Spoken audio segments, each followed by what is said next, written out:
Yeah. What's good, yo? Welcome to another episode of Real Talk, where, as always, if shit's real, we talk about it. I'm your host for tonight, Pat Scopio, the New England representative. And as always, I got my man with me. I'm going to let him introduce himself. Yo, what it do? Shutterworth the guy, a.k.a. the GOAT artist, a.k.a. LB, Lauderdale boss. You know what it do. RingGameRadio.com in the building. El Capitan. Let's go. Man down, man up. Yeah, you know what it is. Yo, I feel sorry, yo. Them shirts is gonna have to go to a third world country now. Like, who the fuck is gonna watch? You mean the same third world country where there are some children that probably think that the Buffalo Bills won 4 straight Super Bowls. Yeah, those countries. I mean, if niggas love your brand and fuck with you as a character, a person, human being, your merchandise and never go like unsold. Like, and if he's serious about the rematch, fuck it. He got a chance. He could do no it. Rematch needed. There's no rematch needed for that. But nah. We gonna get into this because this introductions. But nah, I ain't gonna shit on no fucking rematch. But I'll give my reasons when it's time. But yeah, next. Hold on. Next. Yeah. Yes, sir. Like I said, Ring Gang in the house forever and always. And as always, I got my other man with me. I'm gonna let him introduce himself. Hey yo, what's good, y'all? You already know who this is. Your boy King P, Bodega People, Bodega Box in the building. Ring Gang Radio in the building. Let's go. There is nobody banned from the bodega. We got a special today. You know what I'm saying? We got fish on sale. You know what I'm saying? Half off fish. You know what I'm saying? Fish.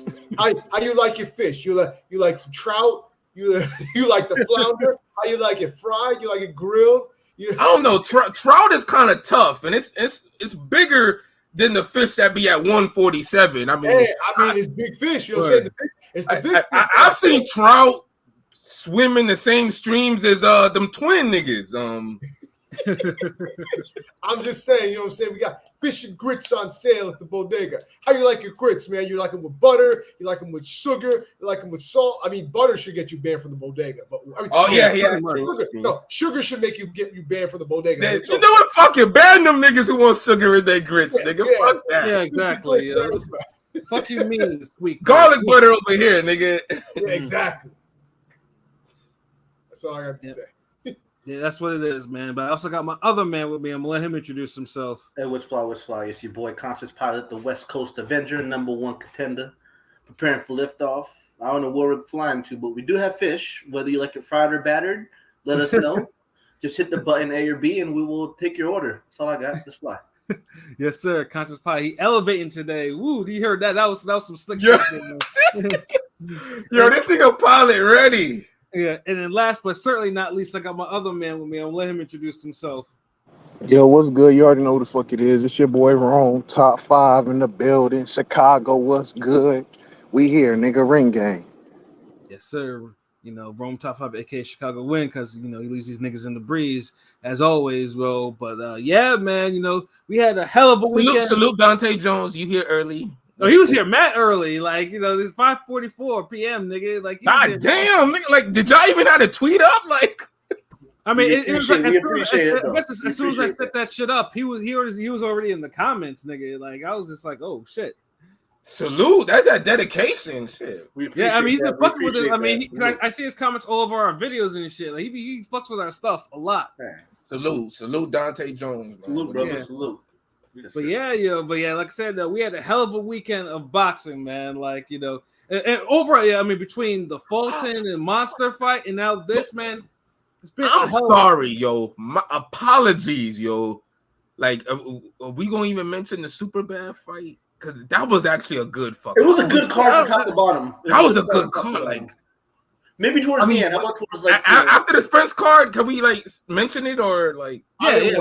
Okay, after. I just it was a good matchup. Apologies, I mean to cut you off, bro. I actually watched that cartoon and it was entertaining. But we can absolutely talk about that a little bit. I just thought, I'm like, damn, why it seemed like there was more boxing? Because it was a good weekend of boxing, but it felt like it was more than just Spence. So that's why. Because that was sandwiched between we watched Monster and Fulton, and then we watched Spence and Crawford. So it's like, damn, that's it. Does this have to be the best week of boxing? Like, Dude, I mean, because we got an elite women's match sandwiched in between pound for pound fights. On paper it was, but the matchups, I don't know. Depends if you appreciated the master classes, right? Because yeah. Because it was ass whoopings like all up and down this shit.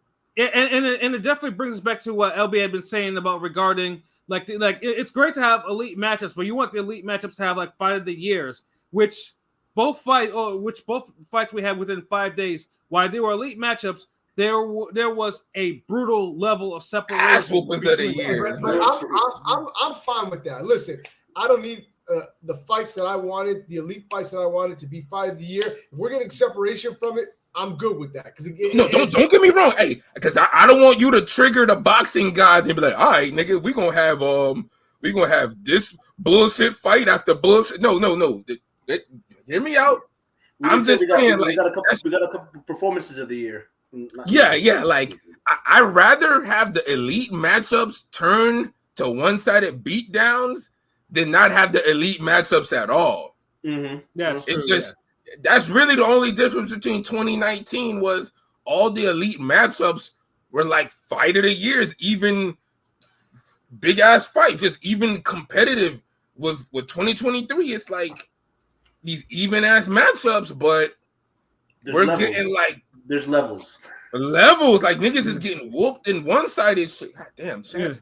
Like a motherfucker. Yeah, right. and that's the shit was crazy. And of course, we're talking about Terence Crawford and Errol Spence. And trust me, we're gonna get into that fight, just because we all have a lot of bars for that. But we do want to shed some before we do into. We do want to shed some light on the undercard, because the undercard was decent enough. Like the first one with Tellez and Sergio Garcia, that was a good opener right there. Like they were throwing. How many rounds was that?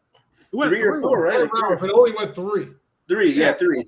Yeah, Sergio Garcia. I only saw the knockout because I got home late, yo. Well, I mean, we're 1 for 1 on the Yoennises that are being the Cuban Yoennises that are being fast tracked, because the first Yoennis Cuban that got fast tracked failed. Oh, Yo Elvis, yeah.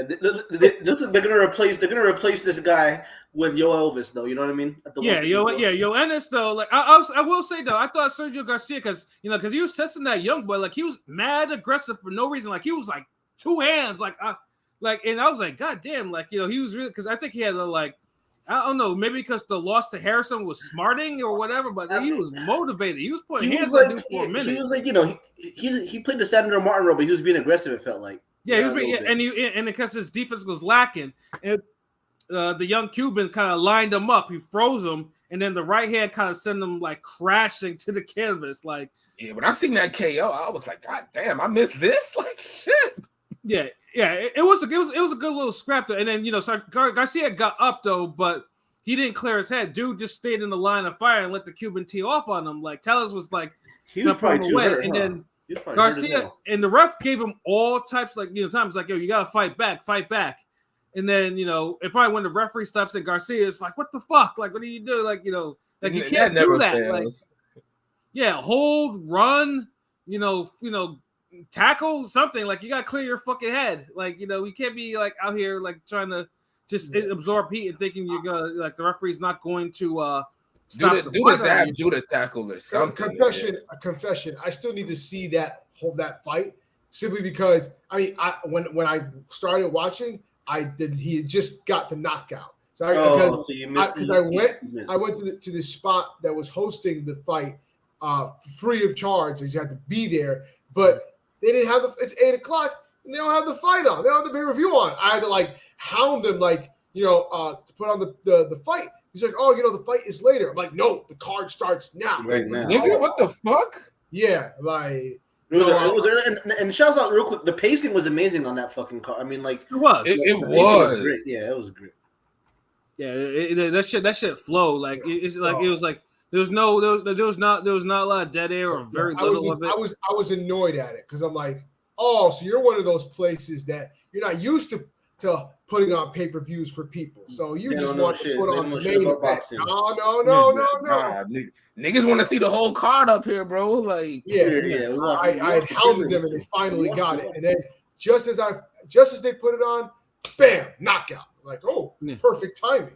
Yeah, Yeah. but the whole fight, all three rounds of it, it was a pretty damn good scrap. Like It was pretty good 3 rounds. Yeah. Yeah, and Intel's probably got himself a top 15, 154 ranking. So yeah, I get that. Now, And he's a Samson fighter too, so he's gonna get fast tracked. And remember, Tellez only got this fight because of Jesus Ramos got pulled off the card because he got hurt. Yeah, the fact that they put in Tellez with a guy like Sergio Garcia that early just shows you that they believe in him. So right. Yeah. Because this 154 we talking about, like, yeah, we saw him like a tiger shark. We saw what happened to Yovis Gomez a few weeks ago. I mean, I feel like now Tellez is gonna be the guy that kind of takes over that Cuban 154 demographic for PBC. Hey man, 154 is an elite division. You guys sink or swim in that division. Like if you got five fights. You want to rake in? Fuck it, we'll put you in with someone who has like 20 something fights.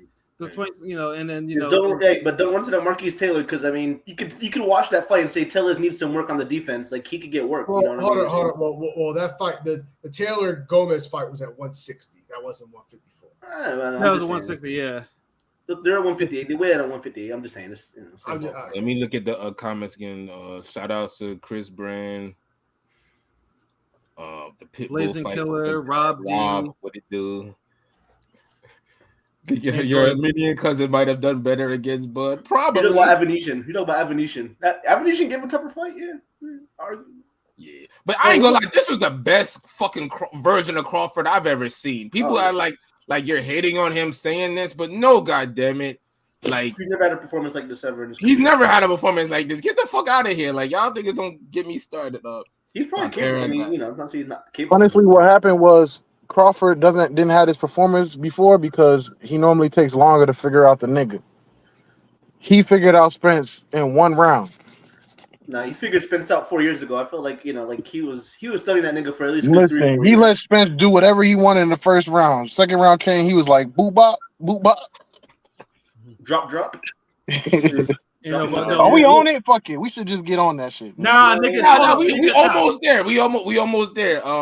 The Cabrera got no head movement because the undercard it was notable. That's why I'm going through. Yeah. We giving it this respect. What was the second fight again? I forgot the second fight. The second fight was Donaire and Santiago. That was Listen, Donaire is on his last leg. That was his last fight. It should be his last fight. He's had a great career. Nigga, hang it up. Hang up the gloves, nigga. The funny thing is because that was supposed to be on the card. On the Frank Martin card, and I think I had said that I thought Santiago would win. And sure enough, he won. Yeah. I mean, it definitely looks like I mean, Father Time is knocking on Donaire because, like I said, I mean, he tried though, but once Santiago got his timing down. But I'm not gonna lie. Yeah. Based on Santiago's win, he is not gonna be champ for long. Yeah, no, yeah. He looks vulnerable, like because this is the thing, like. I still felt like Donaire had a chance in that fight. Right, like I'm telling you, the next up and coming, the next contender is taking Santiago out. I'm telling you. Gary Antonio Russell beat this guy. I'm just saying that's the kind of level he's at. The thing about Santiago has a style, like his style is like was going to trouble Donaire because he just has that style. Like I don't know, Donaire can be outboxed at times, and the power just bam. But he does. But usually when Donaire is outboxed, he gets outboxed because he's trying to counter too hard. And he admitted that. He said that himself. But Donaire was missing in this fight. He was just completely off. I feel like he kind of like in the second half of the fight. That's where he kind of fell apart. Where like. He was still competitive, because it's Donaire. But he was swinging for the fences. Yeah, he wasn't really in the fight anymore. Whereas the first half, he was rocking the dude. He hurt him a couple times. Look, Santiago had no power, but he had great placement. Like all his punches were placed in the right spot. So it was like just fucking up the rhythm of Donaire. So Donaire couldn't really get a clean punch off because the punch placement was nice. I mean, but he's quick. He got nice punching style, but he's not I don't see him as a long reigning champion. Because honestly, I felt like I agree with his trainer. Like, yo, you could stop him. Like, if he would have really let it go. Like, I get what I'm saying. He would have a long reign. I mean, he lost to Gary Antonio Russell. Santiago had a chin though, because he took some hard shots. Yeah, he did. He did. But see, this is the thing. Like, when Daenerys would catch him, Daenerys only really pressed him one time when he hurt him. Like, and Daenerys just had to punch more with him. Regardless, Daenerys was really like Daenerys was fighting like Danny Garcia, really. Just waiting, relying on the left hook. And it's like, yo, Daenerys, your right hand is good too, bro. Like, you got a right uppercut. You could put the jab out. You could do more. But he low-key, like, he said as much in the interview. So, but I still agree that I think it's, it wasn't a bad performance. He just lost clear. We made our predictions before when it was supposed to be in the other card, and I just said it was going to be one of those performances where damn, it's kind of sad Daenerys should retire because it was a 117, 111 type of fight, and it could have been worse, but it wasn't. So it's like it's not the worst fight to walk away from. Father Time caught up to him. Yeah. I mean, 40 is and it wasn't like a Lamont Peterson type of yippiness war where you're like, okay, it's not like he had that type of effort. So I could low-key understand him saying like, yeah, I want to fight again. I think he's gonna retire, honestly. But he should. Like I agree. Retire. He was very close to, because his wife Rachel got on the Jake and Lefty show a week ago and was talking about when he got knocked out by Donaire. They went backstage and she told him, listen, I cannot have you looking like this. Our kids are watching. I can't have you looking like this in front of our kids. And he's like, okay. So he called his team in to say, okay, he's done. He's not fighting anymore. Half an hour later, he comes back. He's like, oh, I changed my mind. Okay, I'm coming back to fighting again. and his wife said, okay, I will give you one more go. But if I see anything, even if it's in the lead up to a fight, in training camp, if something looks off, I'm pulling the plug. So I think his wife is going to finally pull the plug after what she saw. I mean, I don't blame her. I know a lot of people be really, they don't really fuck with Rachel like that, but I don't see her being wrong in this situation. She just cares a lot. Fuck it, like you want people to care like that. I've been critical of Rachel in the past, but we know, nigga. Let me make it clear, and maybe I went a little bit too crazy, but I do respect Rachel. She is in a tough position where you gotta be like that a little bit. Because niggas, honestly, the reason why I feel away because niggas be treating her like she Jen Mosley, and I don't think she is. Hell no. Jen Mosley is the worst. She's far from it, but the way niggas be acting and just so up in arms, like she's Jen Mosley. And I remember, Pat gonna know that remember she used to do the interviews and mailbags back in the day on Boxing Talk and shit, and niggas be like, oh damn, don't let her speak no more. Like she rubbed a lot of people the wrong way, like. I don't get that from Rachel. Like, then again, I've seen stuff on YouTube of her crying, just like stuff we shouldn't see, but it's what it is. Yeah. No, I do respect Rachel. Rachel doesn't bother me, but that Jen Mosley, she triggers me. Like what she did to Shane in the divorce was probably one of the worst things I ever heard in my life. Well, why would you even show up to the Margarito fight? But she low key thought he was gonna lose. That's what I think, though. Yeah. But she was right there, like I think in one of the floor seats, like you could see her on the screen, like taking that nigga's belts in a divorce settlement, like what kind of shit is that? Like I never heard. Do not get married. Like there's several states you can't get married in. Don't get married in California. That's one. That's number one. Don't get married in Florida either. That's number two. I think don't get married in Florida, especially if you have kids, nigga. Mm-hmm. But yeah, that was just my little digression. But yeah, like Daenerys, like you can hang it up. Great career, like my nigga Rome said. Like you got nothing to be ashamed of. And this is the thing, you had a competitive last fight with this nigga. Like you rocked him hard a couple of times. Like hell yeah. Whether you wanted to pull the trigger more and it just you didn't do it. Whether you could or couldn't, I still think you could. But why take the chance? Unless you want to just get somebody that you know you could knock out and. Mm-hmm. I have no problem with a nigga fighting a cannon fodder dude to go out on a win. Like, come on, if I was boxing pro, I would probably do the same thing. Not every fight gotta be a championship fight. I mean, Nonito just strikes me as a guy that just loves fighting. Like he Yeah, would fight. thank you. Like, and I don't think you could convince him to be like, yo, take an easy fight, have a knockout in front of your 2 sons, go out big, had a whole family. He'd be like, nah, is it for a title? I will make a regional title. Nah, nigga, world title, motherfucker. The fact fight the other Russell, you know, fight the other Russell as your last fight. See what happens.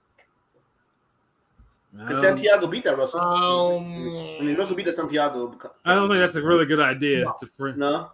Damn, Pilot. Like, yo, like. What's wrong with that? That's a name that they don't. Dog, PBC don't have any names. He's not beating. Dude, we want a farewell win, bro. Not a damn farewell loss. So jobber, face a complete jobber. He deserves a complete jobber. He needs it. He's not beating Russell at this point in his career. That's what I'm saying. I mean, Russell got beat bad by that guy Santiago. I don't know. I guess. So, yeah. I get what you're saying, but then Russell still has enough skills and talent and youth to improve and turn that shit around. It is not like he got like a life-changing beating. Terence Thompson, I'm reading in the comments. It's a tough situation for her. If she continues to let him fight, people will start looking at her like she's money hungry. She genuinely does not want her husband to get fucked up. Props to her. Yeah. So. Yeah, that's what I'm saying. Like, Nonita has nothing to prove to us. Like, dude's a Hall of Famer. He like just get him ready for the Hall of Fame. Like, you know, that's and I'm pretty sure wanted all the smoke. Never ducked anybody. Wanted all the smoke from everybody. Gave niggas rematches who didn't even need, who he didn't have to. Just let him be. Let him be.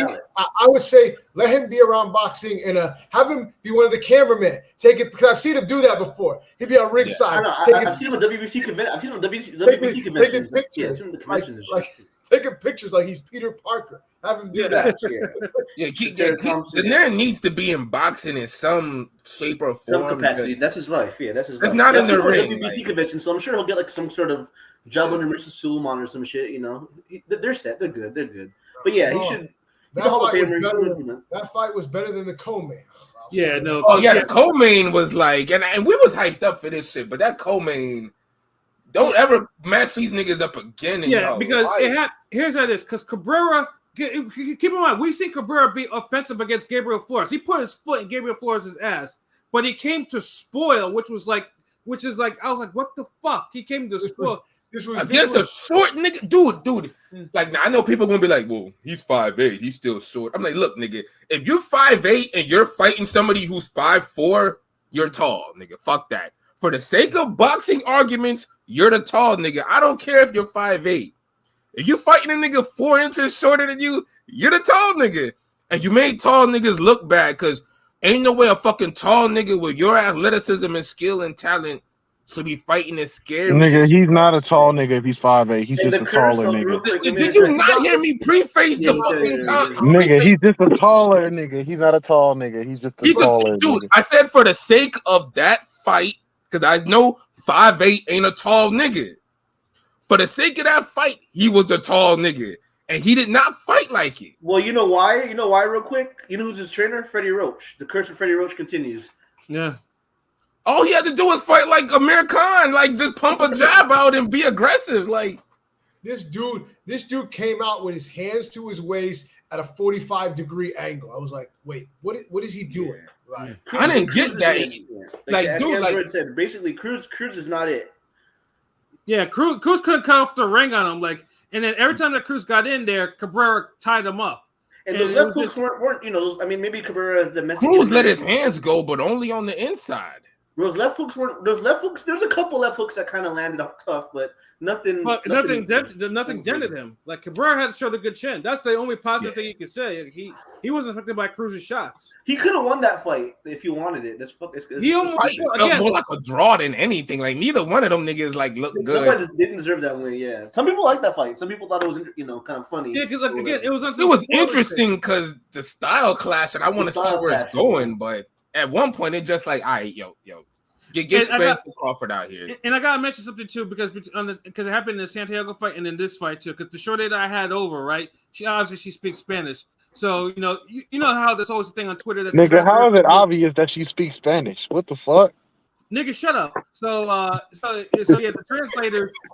As we all know the translators. You know, they be fucking up on the stuff sometimes. They're horrible. They be fucking up major, yeah. Yeah, and she's listening. She's like, wait a minute, that's not what she was like. Wait a minute, that's not what he's saying. Like for Santiago, like Santiago mentioned a girlfriend, and the translator didn't even mention that shit. Like he's like really trying to. No, them translators be bullshitting. Honestly, you can even tell when they be saying it. They don't want to repeat all the shit the nigga just said. They be like, "Yo, how's the kids?" No, I've definitely had a couple of Latinas, and when they're watching the fight, they're telling me nope, that he's not saying that at all. So I agree with you. They are bad. I've heard that too. And they're like, no, he's not saying that at all. Like he's way off, and I'm like, oh, what's he saying for real? You know, that's why I'd rather a nigga be damn bilingual. He could damn translate that shit himself. Somebody did it. I can't remember who did it recently. Well, ESPN does it. Osuna is pretty good, I think. That was funny when Canelo did it to do on Showtime. He was like, and then, like, because he wouldn't. Yeah. Like, and you knew motherfuckers weren't translating Mayorga's speeches like that. Yeah. Everybody would pause. Like, even niggas who ain't know Spanish was like, I know he said more than that. And then it's like niggas gotta say it. Like, yeah, they give you us the PG version of Mayorga. Yeah, niggas just like, hold on, like you mid cigarette pull. You're like, no, he said more than that, niggas. Say the part where he said, "I'm gonna send you to your dead mom," nigga. Say that shit. Yeah, that and constantly calling people all types of gay slurs and shit like that. And it's like, oh shit. And the translators be wilding. They be like, nah, he didn't like. He'll be saying some off the wall shit like, nah. You can't break the eye contact. You can't break like your eyes. Let niggas know, man. Yeah. But when your eyes just get crazy, like, yeah, nah, nigga, say that shit, ho. Yeah, Cruz just dropped down a few notches. Terrible boxing IQ. Shout out to Android. I feel you on that. Salute, Blazing Killer. Yeah, I have no interest in Cruz. Needs to, I have no interest in him just fighting Tank again. Yeah, like, just I don't gonna get it. He's gonna get the Tank fight because Cruz is very popular. He's popular, yeah. It's not a bad Tank fight for a Tank that fought twice in 1 year. No, hear me out. I didn't want that fight. Remember I said I don't want the rematch, and I'm like, no, just give him the Tank. Let Tank finish him and just put him out. And then no, it's perfect for this year. Like I said, like if you're gonna have Cruz fight him, have Cruz fight Tank this year, and like Pilot said, get rid of it for this year. So when next year comes, we get the Tank, the Haneys, the Shakurs, the Teofimos. We get all those. But if you want to let Cruz get this shit out the way this year, be done with it, because all he did was just stay popular for this fight. He didn't fucking Rolly. Did a little more, and then it's still that was not really. But I'm over Cruz in it. Yeah, you know? yeah. all these niggas. Yeah. Cabrera. It was disappointing because saying that he could really be offensive, but yeah, I hope he learns from that fight. Like you can't be spoiling. Taylor made, bro. Dude, you saw in the first couple rounds when he would throw the 1-2. He was jabbing and throwing. Yeah, he was hitting Isaac Cruz dead center, like. Bow straight through. He stopped after a couple shots. That's what I'm like, nigga. Like, okay, just wash, rinse, and repeat for the next 11 rounds, and you got this fight. This nigga do some other shit. Yeah, I don't know what to say, bro. Yeah, no, but like I said, I mean, he'll learn from that. He'll have to. It also take some more L's. Yeah, and you don't want to take L's. That's the worst thing is losing against niggas that you know you're better than or you could have beat. It's one thing. Real quick to Beth. Yeah. Cruz. There was something like Cruz Rolly sounded good. Cruz Frank Martin. Cruz De Los Santos. Like all those guys. But now it's like I don't care. Like get them off my screen, to be honest. Yeah, just be done with it this year. Like and shout out and cash him out. Basically, cash his ass out, and that's it. Yeah, Cruz. Yeah, this is and see, look. You could lower the expectation level when motherfuckers is fighting 3 times a year. So we don't care. Now, if Tank only fought Ryan Garcia this year, then I'm going to be like, I don't want to see Cruz, nigga. LB, let me ask you, because I was an early advocate for Tank as fight of the year for 2 good wins. If he gets a 3rd good win, is it still going to be like an Inoue Crawford type winner fighter of the year, or would it be a 3 good wins? Man, I ain't going to lie. I'm not a fan of fighters of the year only fighting once. But a Crawford Inoue performance. If Tank knocked out Cruz, 3. I wouldn't argue with someone saying he's fighter of the year. No, I'm okay with a fighter only fighting once if winning. If it's that kind of performance, if it was such a spectacular win that it was that good. And that's to be pretty fucking spectacular. Like. Crawford, the next fight. Crawford Spence is up there, but god damn, I mean, because Crawford was the favorite too. So it's not like he was like a Bivol. But was he? I mean, I know he was a better favorite. Canelo like that. Well, Crawford wasn't really Crawford. If he didn't feel like he was the favorite, yeah, he was the favorite. No, look, nigga, that shit counts. That's the fucking favorite, nigga. You the favorite. You the fucking favorite. You the favorite. All right. Yeah. It was like plus 150 or some shit. Like it was like plus 150 somewhere. Yeah, that's a legit favorite because we see minus 150. Minus 150. Excuse me. Minus 150. My bad. Yeah. Because we've seen where fights are like neck and neck even before, where it's like minus on both them shit. So now, that I take all that into account. But yeah, now if Crawford and Spence fight again, and Crawford does the same thing, then fuck it. Here, it's yours, nigga. They're not fighting in 6 months. Tank is going to fight Pitbull again. That's going to be the play. They're not fighting in 4 months. Hold on, but so Pilot, you said they're not going to rematch? I thought Spence said he's going to rematch. Man, he wasn't in his senses, bro. We'll talk about that, but no, I don't think that he shouldn't. What else the fuck we going to talk about with Cruz and Godberry? Get into it. Say what you got to say, nigga. What Crawford's performance? No, I'm saying you don't think Spence should take a rematch? He shouldn't. Maybe why not? Did you watch the fight?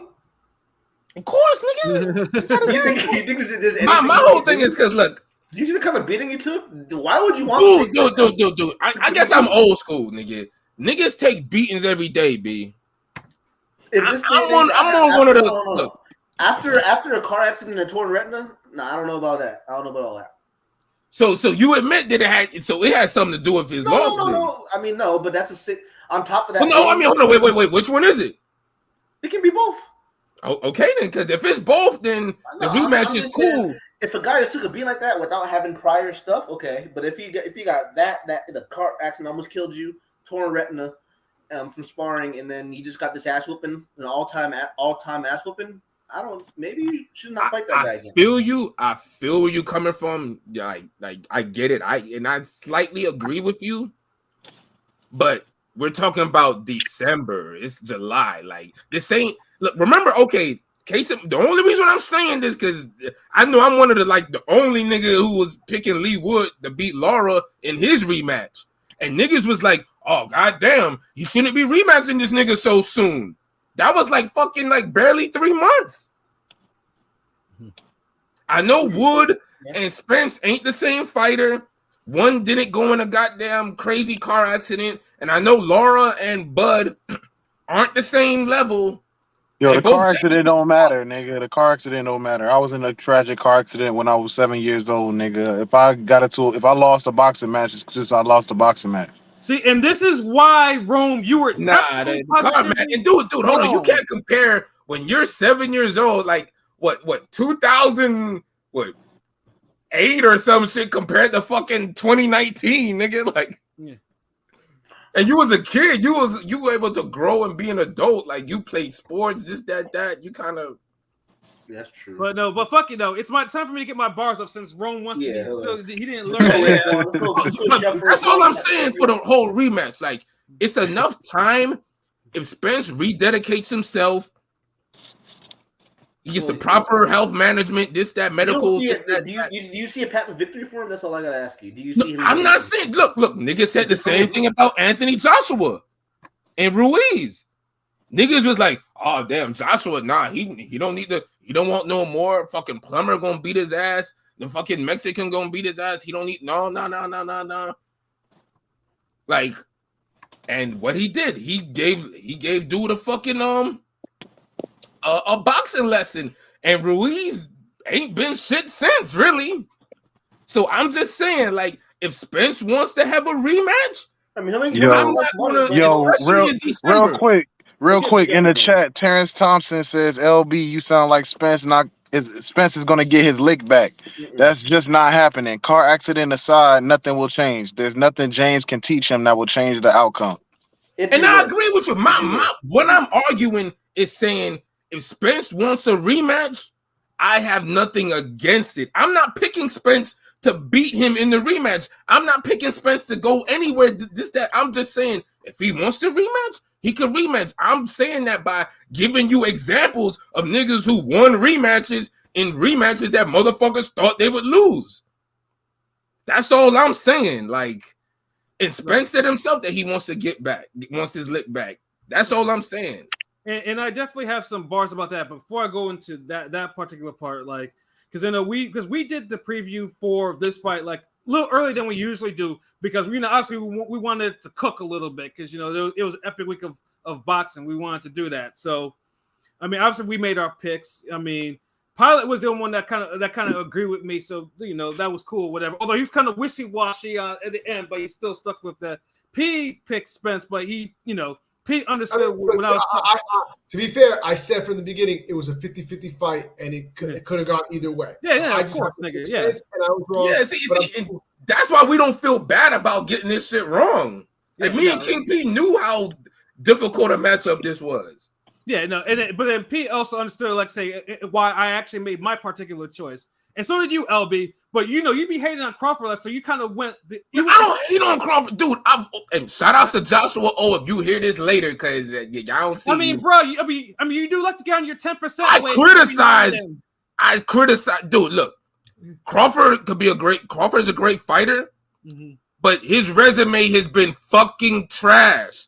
I don't know why it's so difficult. And why I feel like it's pulling teeth for y'all niggas to admit that shit. I disagree. Porter fight. God damn, like his resume is like he made Porter. Like three names. He made Porter's pops throw in the towel. Okay, when I say trash, I'm exaggerating saying trash, but it's fucking mid. No, I always gave LB a little bit of leeway. I think when he said, and maybe I shouldn't be speaking for another man, but go ahead, speak. You light skin. The way I always saw it was when LB said that Crawford's resume is trash. I don't think I don't think he meant that it was trash, like trash. I think he meant it in the sense of his resume is underwhelming for a guy that's considered a top 3 pound for pound fighter. But listen, 18 title defenses. Thank you. That's 18 title defenses. It don't matter who he fought. Cause you a light skinned nigga. You got that easily. These other motherfuckers. Nigga. Listen, if you defend your title 18 times against whoever, everybody on the block, nigga, it don't matter who you fought. You defended it and won 18 times. Yes, it does matter, because there used to be this hating ass motherfucker that fought Joe Louis. And he coined it a phrase, the Bum of the Month Club. Even got knocked out by Joe Louis. And look at and the phrase still took. So even you being a bum, calling another nigga, oh, you just knock out, oh, you just fighting the Bum of the Month Club. You ain't shit. You ain't nobody. I'll fight you. Gets knocked out. You still fighting bums, nigga. Fuck you, little red motherfucker. Nah, nigga. It just is what it is. Real quick, let me interject. Spence's collection of names were not much better than Crawford's. That's all. Then it's not. It really is not. Really, but it's in one division, though. Dude, you know how bad it is when you campaigned in 3 divisions and your resume is about even with a nigga who just been in 1 division? Well, that's my point. Well, I will say that I always thought that Crawford's lightweight resume was very good. Yeah, yes, me too. Ray Beltran. Dude, Ray Beltran. I be the main nigga who be bigging up Ray Beltran. Who the fuck else even mentions Ray Beltran as much as me on any fucking podcast? I always say Ray Beltran was the last nigga that went the distance with Crawford that actually tried to fucking win. Niggas bring up Poster. Poster ain't try to win. God damn. Man, fuck, I'm gonna just go mute. I'm gonna fucking light this shit up and say whatever the fuck you gotta say. Y'all niggas got me hyped. But even with that though, I mean, LB though, because he kind of he switched because because he still he still believes in Spence or whatever. So I mean, I do have this because LB knows because he understood what I was talking about because he's watched boxing as long as I have. He knows what I was saying was real shit.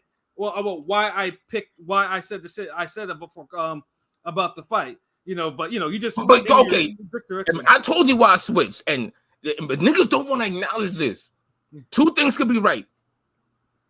Crawford has looked like he lost a step last couple fights, and he has been more hittable. That's like one thing. He lets himself be hittable, but yeah. No, nigga. Everybody in this fucking has boxed before. Yeah, I'm saying he rolled with the punch. Nobody in the history of boxing lets themselves become hittable to that fucking extent. Dog, Spence interview said he wants to test somebody's power. He said he takes a hit here and there. Who, Crawford or Spence? I'm talking about Crawford. I'm talking about boxing in general. Spence said that before, and Crawford does. Nigga, that nigga don't move his head. He don't he can't say that. A motherfucker who run into punches and just block and parry can't say that. Like I don't care. He world class now, nigga. Nobody fucking boxes to get hit on purpose. Unless you and Crawford boxed the best I've ever seen him. Like he's like the best he's looked since the fucking Prescott fight. But that's the whole reason I went back and switched. And I went on Spence, and I don't feel bad about it because when I said Crawford about 4 rounds, nigga, in the 4th round, Crawford damn near had him out. Yeah, I'm up here watching it like, fuck. So that's why I give LB like a little, just a little slap on the wrist. Before the rest of these niggas came in here, what I said, my clone made that switch. you seen my name said they cloned LB, nigga. My clone made that switch, nigga. LB still picked Crawford. Now, but you know, man, yeah, I'll take my work. I ain't like some of you whole ass niggas on Twitter. Y'all ran from the smoke. Disappeared. Y'all ain't want to eat y'all fucking crow. Nah. Yeah. Eat your fucking crow. We get fights wrong. That's the game, nigga. Some of y'all niggas got 2 fights wrong this week, though. That's what. That's what it is. See, at least I still got the Inouye fight, nigga. Yeah. And my clone was up here talking about Spence, nigga, Spence. So, but some of y'all, and shout out to Nike for pulling up the receipts on some of you niggas. Hell yeah. Some of y'all niggas really was trying to be Floyd in this shit. But on the preview myself, I said, and I was the first person to really say what my pick was because I didn't waver from it. I said Crawford would KO Spence. Like I didn't never waver from that shit, and I gave my reasons why. I said Spence was physically diminished from various things. The Porter fight, the car accident about a month or so after that fight, the fact that he was glitching in the Garcia fight, and it wasn't the fucking mouth. That mouthpiece is all bullshit. That was a glitch because a fighter who can't keep his mouthpiece in his mouth, that's not, that's a problem. That's a neurological issue. But hold on, wait. Do you buy it with his teeth? It's not just teeth. There's nothing. No, I think there is an issue with his teeth, but I think it's not as big an issue as he made it out because there are some. If you and I'm only remember this because of the poll Twitter. King P. The Twitter poll King P made a while ago. Vernon Forrest was one of those niggas, RIP, that he looked like he had a mouthpiece that was too big for his fucking mouth sometimes. Yeah. And I would even say James Toney too. So I feel like it can happen, but I still agree with you. I'm just saying that. And because even in those fights, outside that, because I noticed too in those 2 fights that that Spence wasn't taking punches the way that I expected him to take him before, especially before the car accident. I was like, something is not right. Danny Garcia was telling, bro. That Danny Garcia fight. The Danny Garcia was more telling than the Ugas fight because I'd never seen anyone just randomly just turn away from somebody with no fucking reason. Like in the round wasn't over. So like that's a problem. A couple 3 times. He got stunned 3 or 4 times. And on top of that, his eyes don't lie. His eyes were not like, the lights on, but maybe someone might not be home. That type of shit. Because too many of y'all niggas kept shitting on the Danny Garcia performance and saying it was a boring. Oh yeah, fight. No, I absolutely. It was a good fight. That's on par for me. I had to shit on that, nigga. But not you. There was some niggas who was on that shit too, and I'm like, dude, any fight where Danny Garcia throws 700 punches is a decent fight. Yeah. But niggas acted like it was a cakewalk with Spence, and that's the one thing about Spence fans. Y'all niggas make it seem like every fight is the fucking easiest fight ever for this nigga. Yeah. Like, oh my God. Like, that was too dismissive for me. Which now brings us to Brother Rome, because Rome was the only one that challenged me, but he wasn't understanding the science and the knowledge that I was kicking to him. because I told him because he didn't understand that boxers go through blunt force trauma every fucking fight in their training and everything like that. And a big ass car accident where a nigga is drunk and flying down the road, flies out of his fucking windshield and gets all fucked up after having a war where he's getting punched around is not really good for the fucking body. Now, so it's like, but Rome didn't understand. He couldn't understand the knowledge of that because I had to keep telling him, like, yo, that's not, that's a really valid reason on why that's happening. And I said it on the podcast that Crawford would would take Spence apart. Pause. And that's exactly. Let me ask you this: like, what happened? I'm not gonna lie, Pat. Real quick, you did mention it was gonna be a Tito B hop. That shit was like it was, yeah. It was Floyd Corrales, Floyd Corrales, Floyd Gotti, Mosley Margarito type of shit. Yeah. I don't know. It was one of those performances though. Yeah, it was. Yeah, Crawford, as the older man, beat the fuck out of Spence. And I said it too. I saw it because I was like, yeah, he stopped the jab right away. Like, happening. He parried the jab and power jab his ass all night, bro. That was crazy. That was the craziest. The only thing I was wrong about was the fuck around. I was 2 rounds off. And in this case, I wasn't even sorry I got that wrong because I picked around 11. I picked around 11 too. I picked around 11 anywhere through 8 through 11. I felt like it was Crawford carried this nigga real tough. He carried him a little bit. Crawford carried him. Like low key, the second round. The second round, he could have got. If there was a little bit more time, second round, he would have got him out of there, bro. In the second round, the 4th round was the round he really was going. Like he really could have got him out. Yeah, because in the 4th round, I was like the carryover effect. I know it was crazy because by the 4th round, Spence's face was swollen. He was bleeding over the place, and like I said, the doctor called it in the 4th round. That's what he should have called it. Dude, the fight shouldn't have went past 5 rounds. Is that the doctor or Derek James? You're like, okay, are you blaming Derek James at all?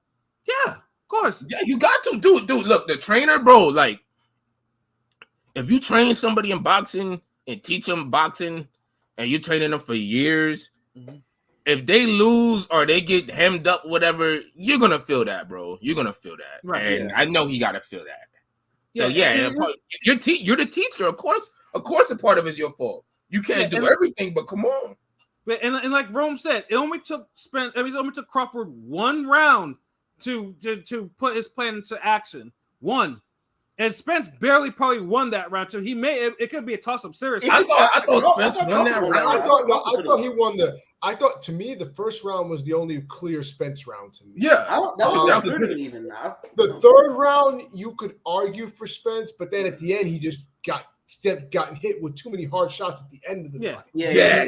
See? Yeah, because the 3rd round, after he got dropped the 2nd round, I won't lie, the 3rd round, he was going hard, after he got dropped. The first half of that round, he came on strong. He was going hard, and by the end of it, he was just getting targeted up, lit up. Again. Yeah. Like, honestly, I've never seen such, I haven't seen such vicious counters since James Toney and Iran Barkley, those are the type of things. Spence got his. Everything. It wasn't that Spence the southpaw jab. It was like boom, like it was a power jab, bro. That was a straight power jab. Like all night. He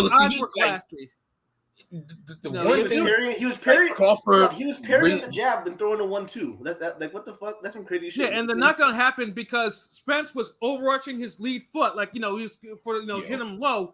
And then, you're off balance, and all Crawford did because Crawford mastered his distance. So all he did was a 2-1, and this nigga got sat down like that easily.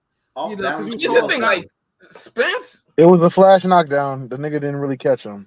It was just like he was off balance. He was just overextended and got caught. He really got pushed down on that first one. Crawford did say it was kind of a flash knockdown, but he got him though. He got him clean. Listen. If your knees are completely bent, you all the way extended, arms stretched out, and a nigga just push you on the top. If a nigga push you on the top of your head with a finger, nigga, you'll fall. That's just how it is. Either way, yeah, that's part of the game. But it was like a selective counter that it was like crazy. It was like perfect. He was off balance enough where he just went boop. Yeah, if Crawford would have just did that, it would have been like, okay, that's bullshit. But he said, honestly, that punch shocked me because normally when Spence goes into those flurries, niggas don't respond right away. They just take those flurries and try to block them and then just like back up or shuffle or some shit. This nigga will take a flurry and respond with a 1-2, like straight off the flurry, like straight off the back. Like he'll extend a jab, and right over the top of his jab, he throwing 2 punches. Boom, boom. And see, that goes back into your opponents have something to say about that. Like Spence didn't fight the type of guys who counter with him like that. Counter on the move, use lateral movement. Yeah, Danny Garcia counters, but he counters in a different way. And he made Spence pay, and he made Spence be honest, but he's not going to throw the lateral movement like how a Thurman would or Crawford would. So he ain't used to getting countered for them angles. Yeah, so him overreaching, which he does in other fights. He was lunging because late in the first round, when he realized the jab was shut down, he went to the body. He got Crawford with a kind of a decent body shot, but he did after that happened. He was working the body pretty decent. Listen, I don't know what it was about Crawford's stance, but it's like the jab to the body was his worst enemy, because every time he threw the jab to the body, it just left him open for all the counters, all the punches. Because Crawford got this distance down. Crawford had his distance, so he knew how to create enough space so he wasn't getting touched for those jabs, and knew how to counter because he had the longer reach. That was the reason why. And the timing too, like when you have all that, when you get the distance on a nigga, you have the reach. And you got the superior timing and the hand speed, bro. The speed. I'm sorry, I don't know.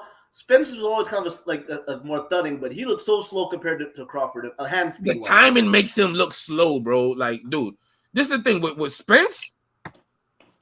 I said he's one dimensional, but he's the one dimensional of one dimensional. Because even niggas who's one dimensional, they have different little intangibles with they one dimension.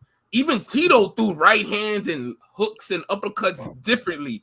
A guy like Mayorga's like you would say Mayorga's one dimensional, but the offense isn't.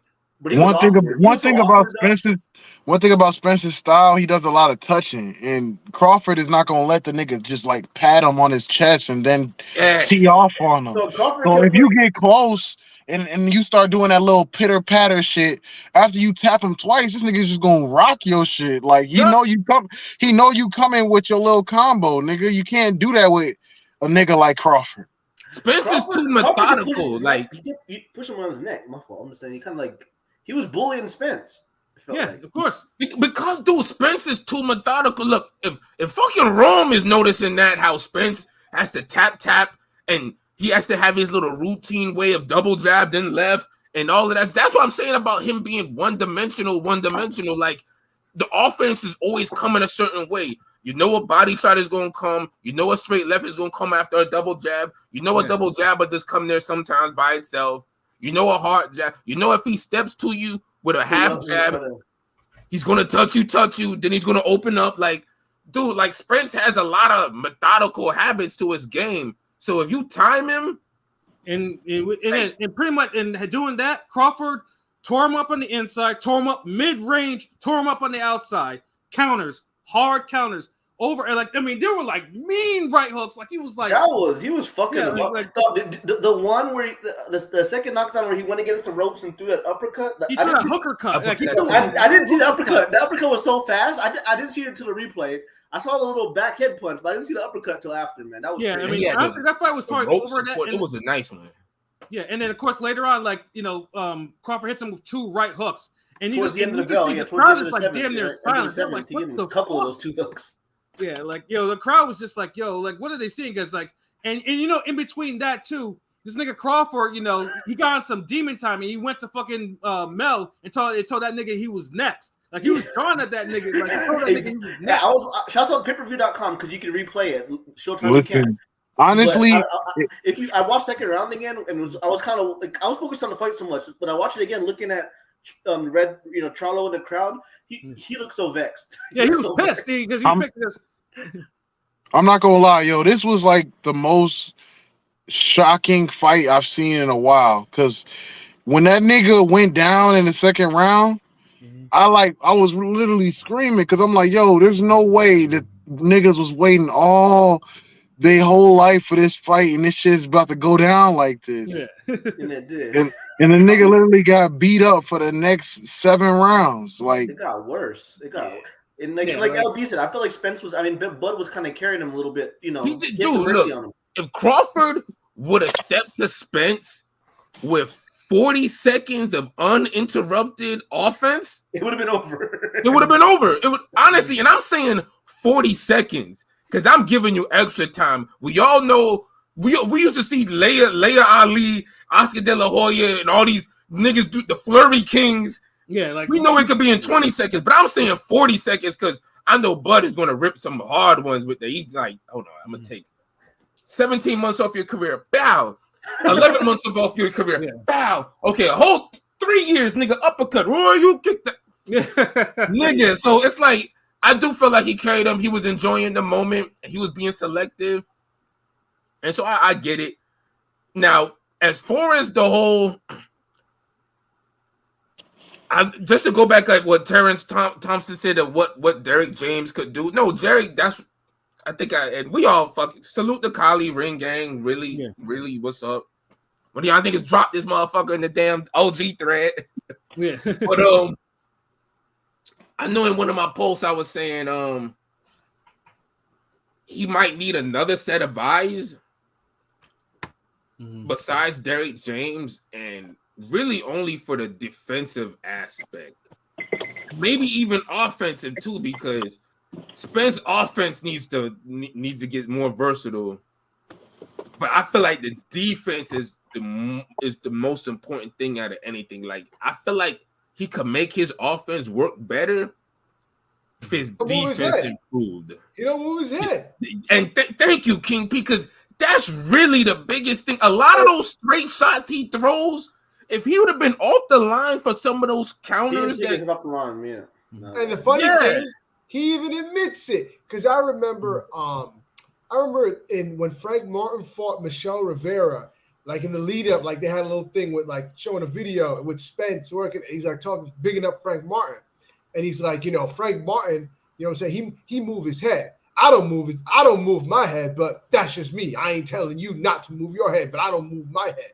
Like, and see, you should never be that fucking proud. That's like that.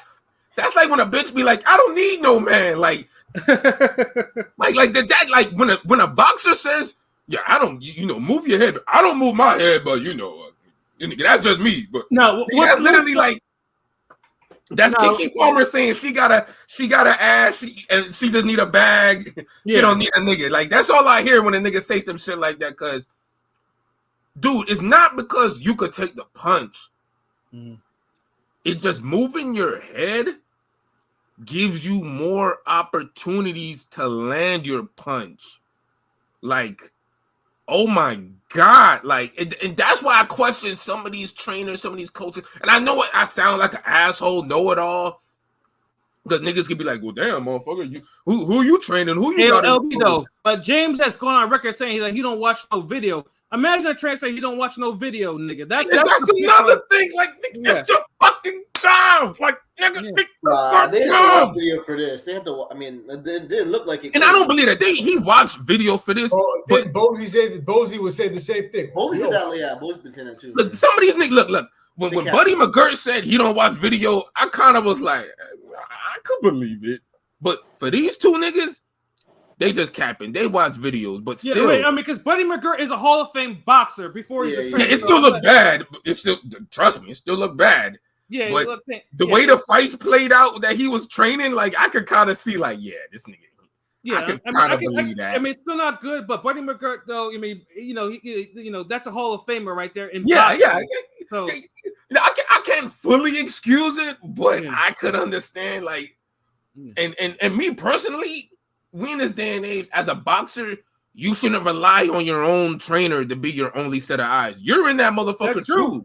Absolutely, yeah. You need to be watching fucking tapes. Yeah, so absolutely. To be so proud of saying I don't move my head. I don't watch tape. Yeah, that kind of bullshit. Yeah. But dude, even if you watch tapes, dude, the key to beating Crawford is to move your fucking head. Like, if you don't move your head when a nigga's countering your counters or your offense. Trainers, to me, trainers saying they don't watch film of their opponents is like the boxing equivalent of rappers that say, I don't write my lyrics down. Yeah, right, right. And some niggas, I really do believe you don't write your lyrics down. Right. It sounds like that mother,fucker. There's some niggas I'm like, no, but there are some people that they don't write down their lyrics and they should.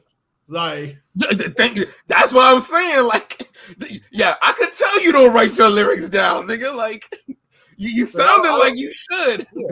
I don't watch film. You probably should start watching. You should. But see, they for a fight of this magnitude, they watch him. It's just like certain things, and I've said it when we talked about Wilder, and you know, Pat, we go on for days about what he needs to improve on. With Spence, moving your head is one of the most basic, fundamental things that you learn to do in boxing. Mm-hmm. But I don't know how niggas teach now or train now. Me personally, the same day or week I show you a jab, I'm already showing you how to slip a fucking jab. Well, I will say this though, because in some of the videos, some of Spence's workout videos, you can tell that Spence was kind of missing the mark on a lot of things. Like when he's doing drills and shit like that, you could tell the trainer was tagging him a little bit too much, and that's fucking. I seen that. You call him with that hook, right? You call him with that hook. Yeah, it's just like, and it's like, dude, you're not even ducking. Like you can't look, dude.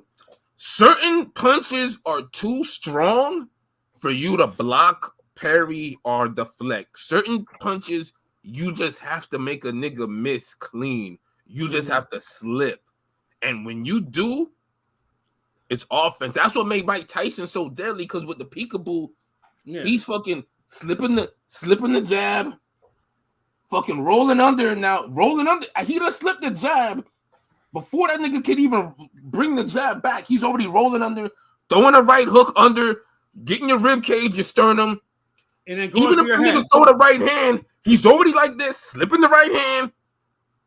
Now he could come over with a top overhand left. You even see Golovkin do it with the smash, like that little anchor shot that he be doing. Yes, Spence has no variety. All you niggas who be like, yo, Spence and Golovkin are the same. No, the fucking not. They're in the same mold because they're pressure fighters. There's elements. That's all. There's elements because of the mold.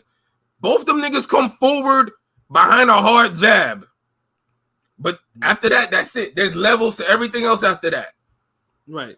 And you don't see fucking Spence weave a shot and counter. Like, yeah, and it was just. I've seen Golovkin do that against Canelo of all people.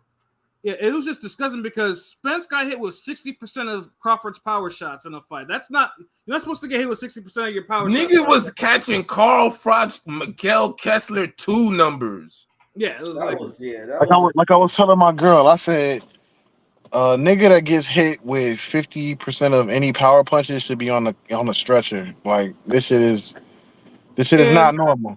And it was cool. And in the 9th round, like when Crawford come with that long counter after I think Spence threw like a right hand, like I honestly thought Spence was about to go on the stretcher because Crawford he took a step back and countered the fuck out of him, got him on the ropes. The referee jumped in just in time, but you see Spence. Also, I don't know what it is with Spence. His face takes so much damage. Like this nigga has no fucking cushion in his face. Every time he gets into a fight, he looks like he's getting killed. The car accident, I think, it sped that up, yo. Like he looked like that every time. Because remember, he got like a skinny cut face. So every time he gets this was different. He never looked like this. He always looks red. He always looks red and swollen after a fight. I mean, but you never had someone beat his ass like this before. Some of these pictures look like AI straight up. Like they look real. Some of them shits. But then you saw the blood was real because the shorty Thompson. That's why I said James. That's why I said that whole camp needs another set of eyes. Mm-hmm. Imagine being Anthony Joshua, Ryan Garcia, and the rest of them niggas. Like, I mean, Charlo got Joan Guzman helping him. Don't move his head. Joan Guzman's helping Jamel Charlo. So I mean, Jamel Charlo is naturally more of a boxer than it's more Spence. fluid as a boxer. Yeah, and so he moves his head naturally more because his style is more counters. Look, you can't be a good counter puncher without moving your head. Or moving your feet, for that matter. Or moving your feet. So one or the other. If you could do both, even better. Mm-hmm. Spence, the only way Spence is gonna just steamroll Crawford is if he doubles, triples up on jabs, everything, and just tries to just push Crawford back. But once Crawford gets his timing, he can't do that no more. To delay a nigga getting your timing, you got to make him second guess you.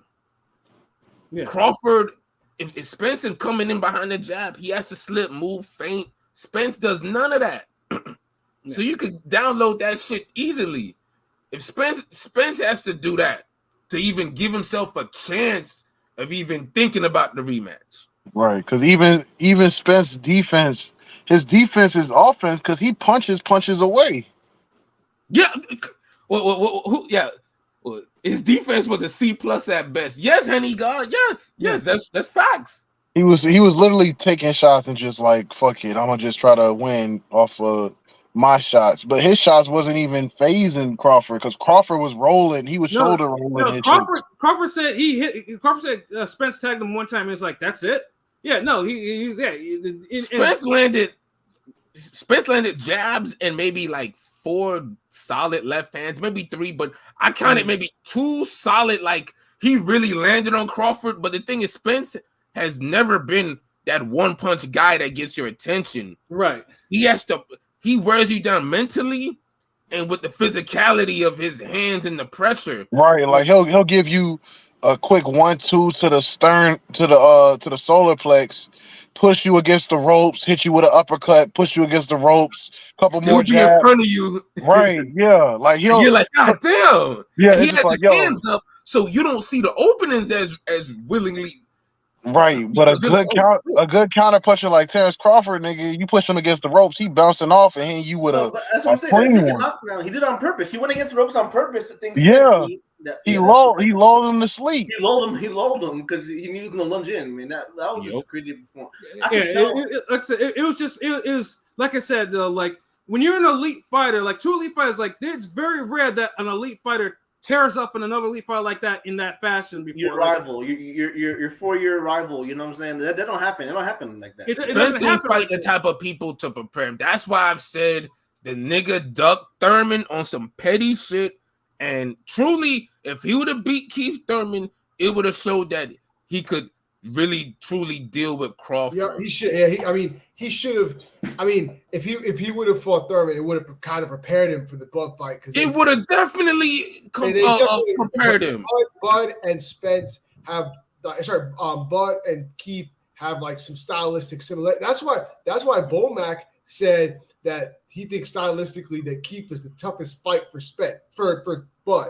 I'm not gonna say that Spence ducked Thurman simply because he took the Bud fight instead. Okay, whatever. But it would have been cool to see him fight Keith before he fought. Dude, honestly, I'll say he ducked him, and the reason why, dude, these niggas is literally fighting once a year, and so when they finally get a tough fight in this once a year time, they train a little extra hard because mentally, yeah, you're gonna train hard for Danny Garcia. You got something to prove. Danny Garcia, he elite, he world class. Yeah, you're gonna train for Ugas. He world class. He semi-elite plus elite. I ain't, he elite for his division. But he ain't really semi-elite. Hell yeah, I'm like, is that a try? What the fuck is that? So he's above average. Ugas is above. Yeah, that's what I'm saying. So you're gonna train hard, but Terence Crawford, nigga, you're gonna put a little extra. That's like you'll cook for your parents, and you'll whip it up and be like, we'll hook this up. But you trying to impress a girl? You trying to impress this bitch?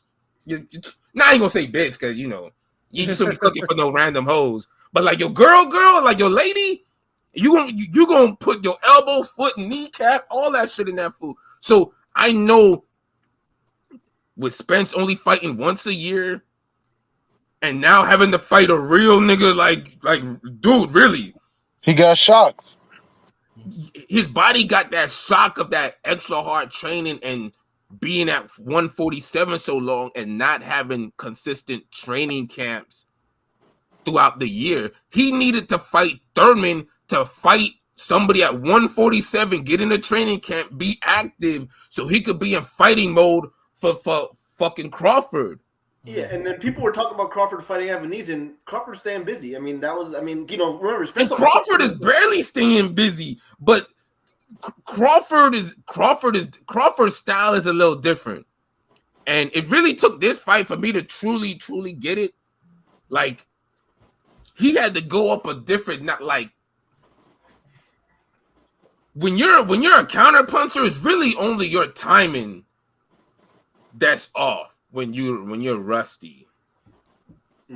But in this case, he was super sharp on this one. Like, but see, because he's training extra harder. Even with Crawford's style, if he would have been rusty against Spence, he would have got out of it by the third, fourth round, and we would have got a fight of the year regardless.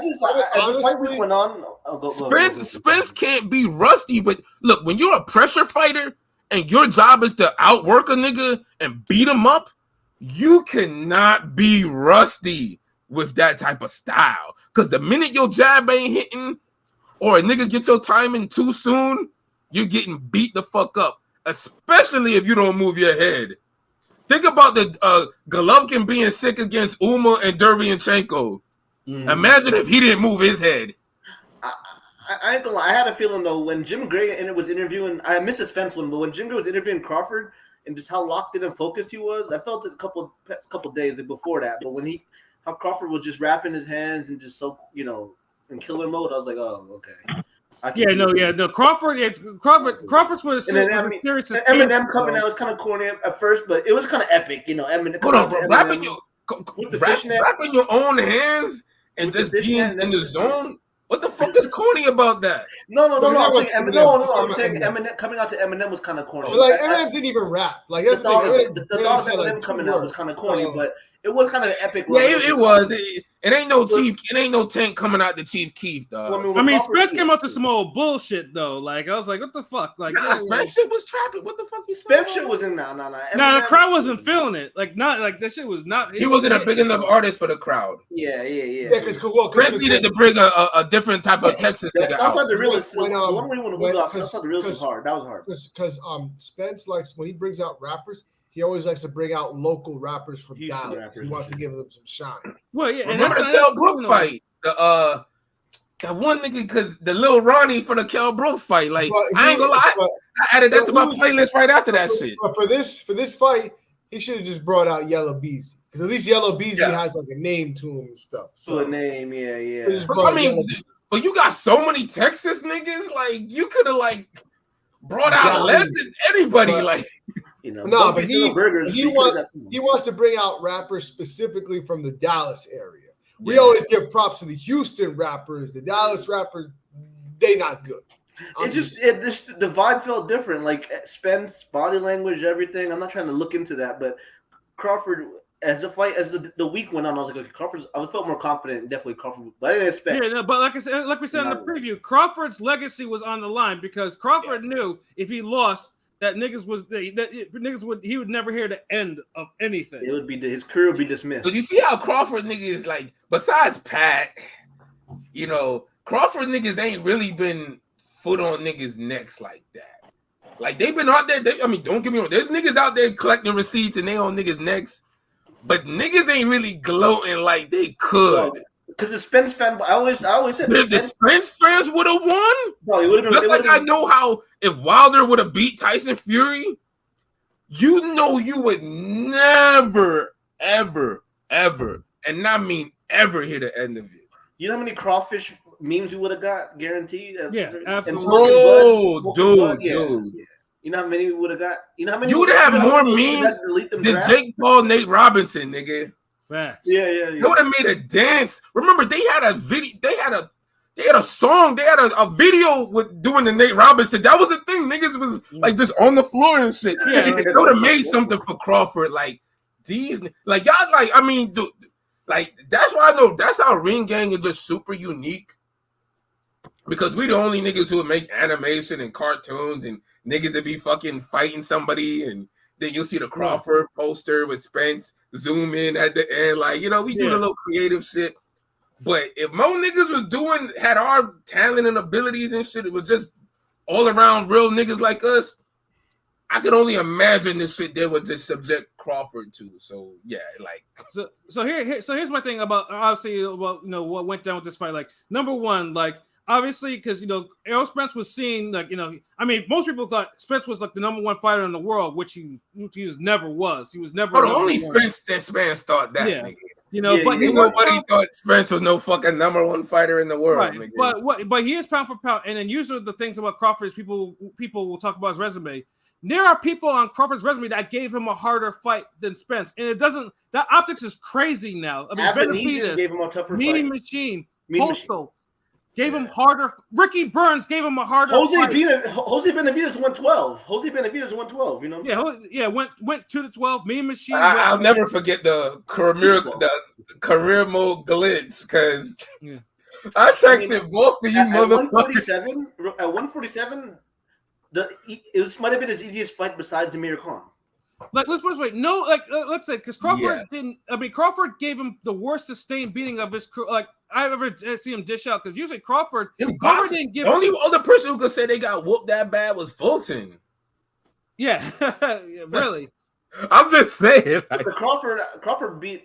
I mean, the Monster had a great performance all time, but I'm saying Crawford beat Spence up worse than technically the Monster. I'd say. Yeah, but the problem with this, because Spence couldn't take as much as Fulton. That's why. Yeah, and that's the problem. Like, Fulton wasn't falling over from every fucking punch. Right, like with Monster and Fulton. I mean, Fulton, I never thought. I mean, he's not shy. I never thought he was anything wrong with him. He just took an ass whooping, and he was fine after that. He just took an ass whooping. With Spence, I think that whooping pushed him way past. Like that was a lot of damage he took from Crawford over 9 rounds. So here's my thoughts about rematch. Now, because Crawford won, he gets to pick the weight, which is crazy at this point. Because them niggas is agreeing to all types of shit. So Crawford is like, if they do that 147, Spence is getting packed up. It's gonna be a wrap because Spence, if he's gonna last no more than 4 rounds. At 147, so you saying that one fight made? You saying that one fight means Spence is no longer welterweight material, nigga? No, he drain himself on his IG bio. Here, real quick, on his IG bio, he already updated to 154 earlier today. He already put in his IG bio 154. He's done with welterweight. No, bro, you have to understand. Like this is the thing with the this is collateral damage. Spence was slurring his speech. He's talking slow. His eyes are glazed over. The nigga from Texas. Yeah, no, it's not from Texas. Like when he sipped lean, it's not because Spence before the car accident and after talked different. Like in there, it was Texas draw. This one, he's halting when he's talking. Clearly, his eyes are glazed over repeatedly. Like this is a nigga that has a lot of issues, and the beating did him no good. If he goes down to 147. Crawford is going to pack him up, and that's going to be a wrap. If he goes to 154, it's automatic. He can't do that 140. Like you got to look at 154, and 154, like Spence has to up the strengthening and conditioning, and his defense because 154 is the defense is more important. Don't get me wrong, but like now that he can weigh a little more, he should get stronger. But that defense has to if he don't move his head, it's no. Someone else will make him move his head. Yeah, 154. Because check it out, Crawford at 154 is dangerous too. Well, no, Crawford's still gonna win. Think about this. Look, Pat, real shit. Longer. If Crawford says, "Look, nigga, 147, do or die, rematch, December, let's get it, nigga," and Spence is like, "No." Spence says, "Fuck it, I'm gonna jump in, not the deep end." Not the shallow end, but the middle end, the 6 feet deep. Charles Conwell and Spence. Charles Conwell will beat the fuck out of Spence right now. Honestly. There you have it. Yeah, Spence. Honestly, Spence took honestly, I don't trust him against any A or B level 154 pounder. It might be. I mean, I've always a Spence fan. I was more of a blood guy always, but that's a career altering ass beating. I know. Like I said, I know what a tax nigga looks like. And Spence is like one. That's a career altering ass. I wouldn't mind it so bad if he had good defense and he was just getting caught with shots that Crawford was just really. No, the style don't really match up for Crawford, but I got Spence in the rematch. No, you do you really? Or are you just saying? You're just saying that because you're a Spence, because you don't want to understand what you're seeing. That's your problem. Listen, I believe Spence can tighten up. No, you can't. Yeah, he can tighten up, but He Spence- can tighten Spence up, never- but I don't know if it. Listen, people win rematches, yo. It's not like if a nigga gets his ass beat, he just can never beat the I've nigga. been the one who's been Yes. arguing that point out of everybody. But it's like out of everyone who's won rematches, Spence is. Because how do we know he just had the? How do we know he just didn't have the wrong game plan for the nigga and it just fucked him up? Well, let's put it this way. Because there's no game plan will work at its best if you don't move your head. Because what was the first game plan? That's There just was no game plan the first. Dude, Spence only could fight one way And against. low key, I'm gonna bring it up right now. I feel like there might be too many ingredients in the kitchen with Derrick James. Because why Frank Martin and Spence both said their timing's off? I'm just saying. I mean, you blame the fighters, but Derrick James got to worry about AJ.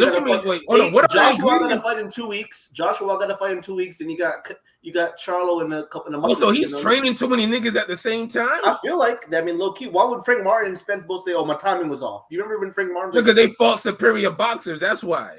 These niggas is prideful motherfuckers. I mean, here's an early prediction if a rematch happens. Like they fought niggas with better jabs, and Spence has an A1 jab. Crawford is so skilled that he said, "You know what? He neutralized that shit off rip." But you know what? He practiced a better. First of all, Crawford practiced a stronger jab. That power jab was crazy. See, and that's the thing. Spence already has a hard jab.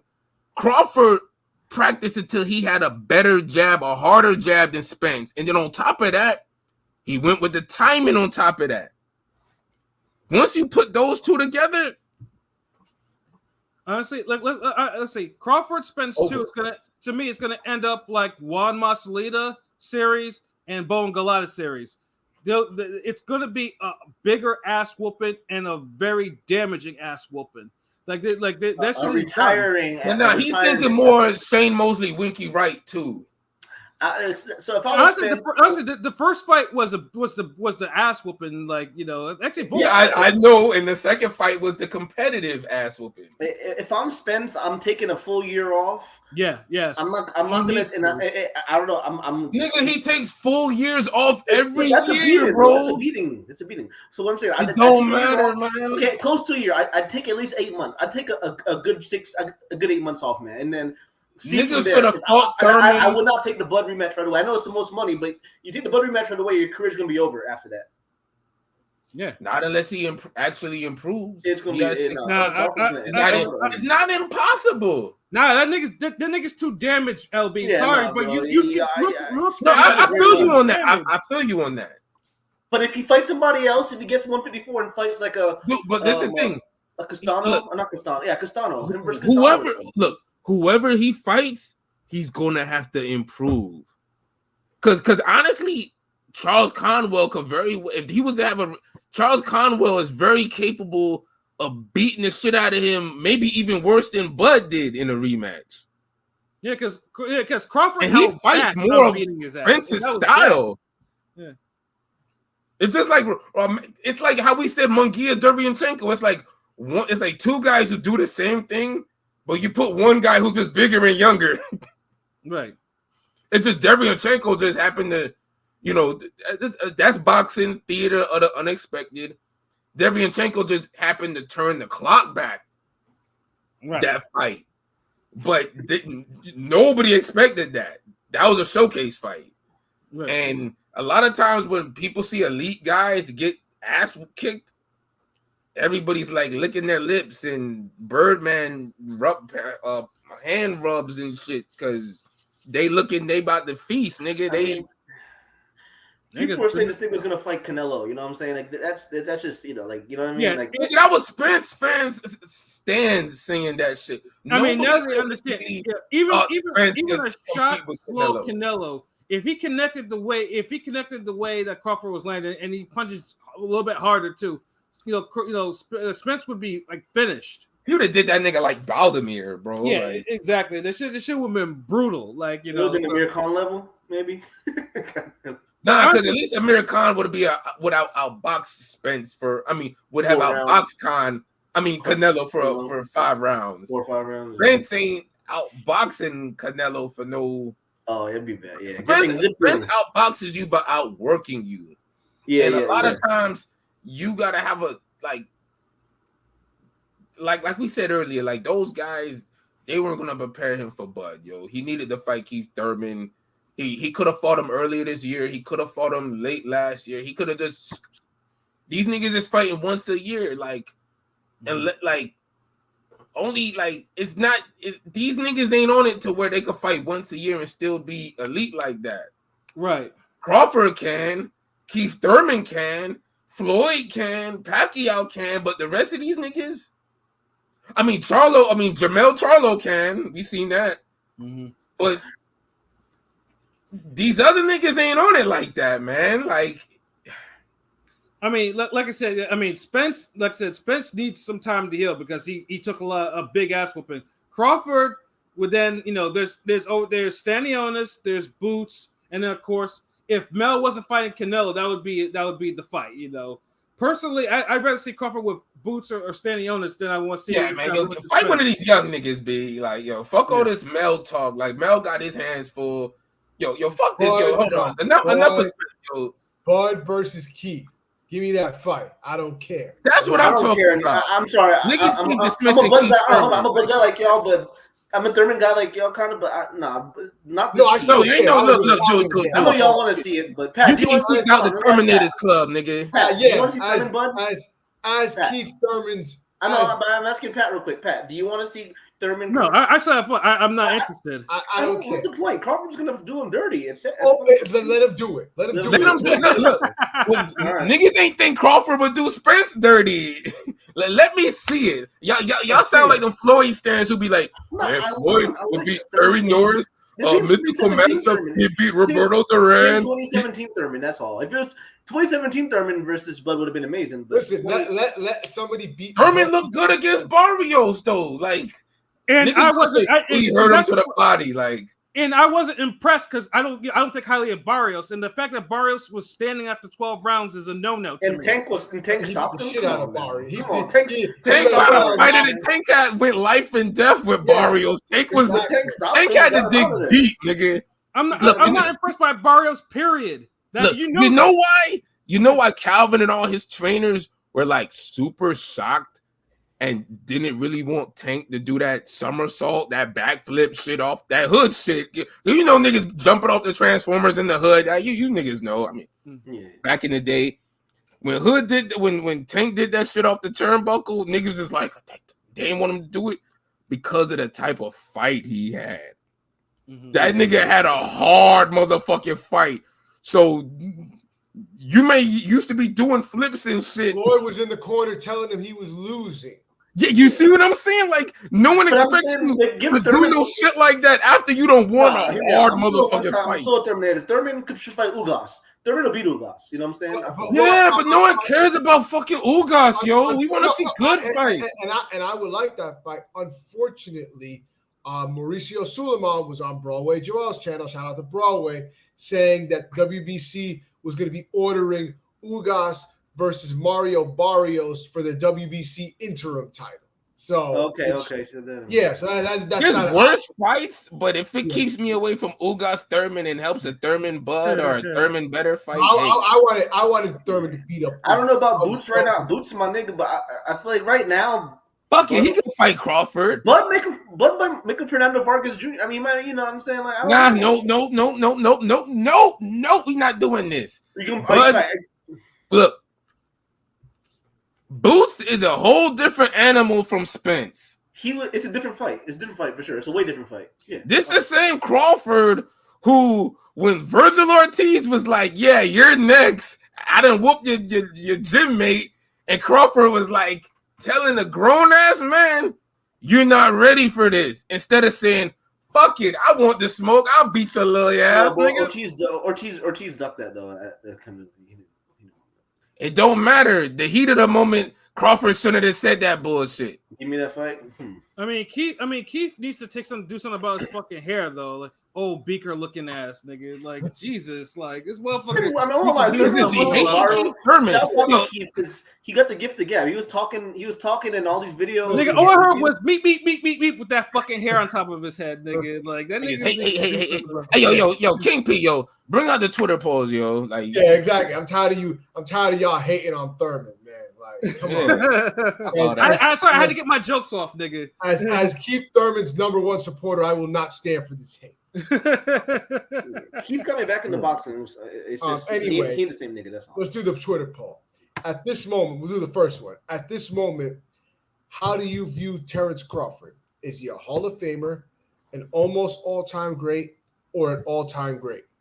We got 92 votes so far, and 43% said he is an all-time great, 42% said he's a Hall of Famer, and 14% said he's an almost all-time great.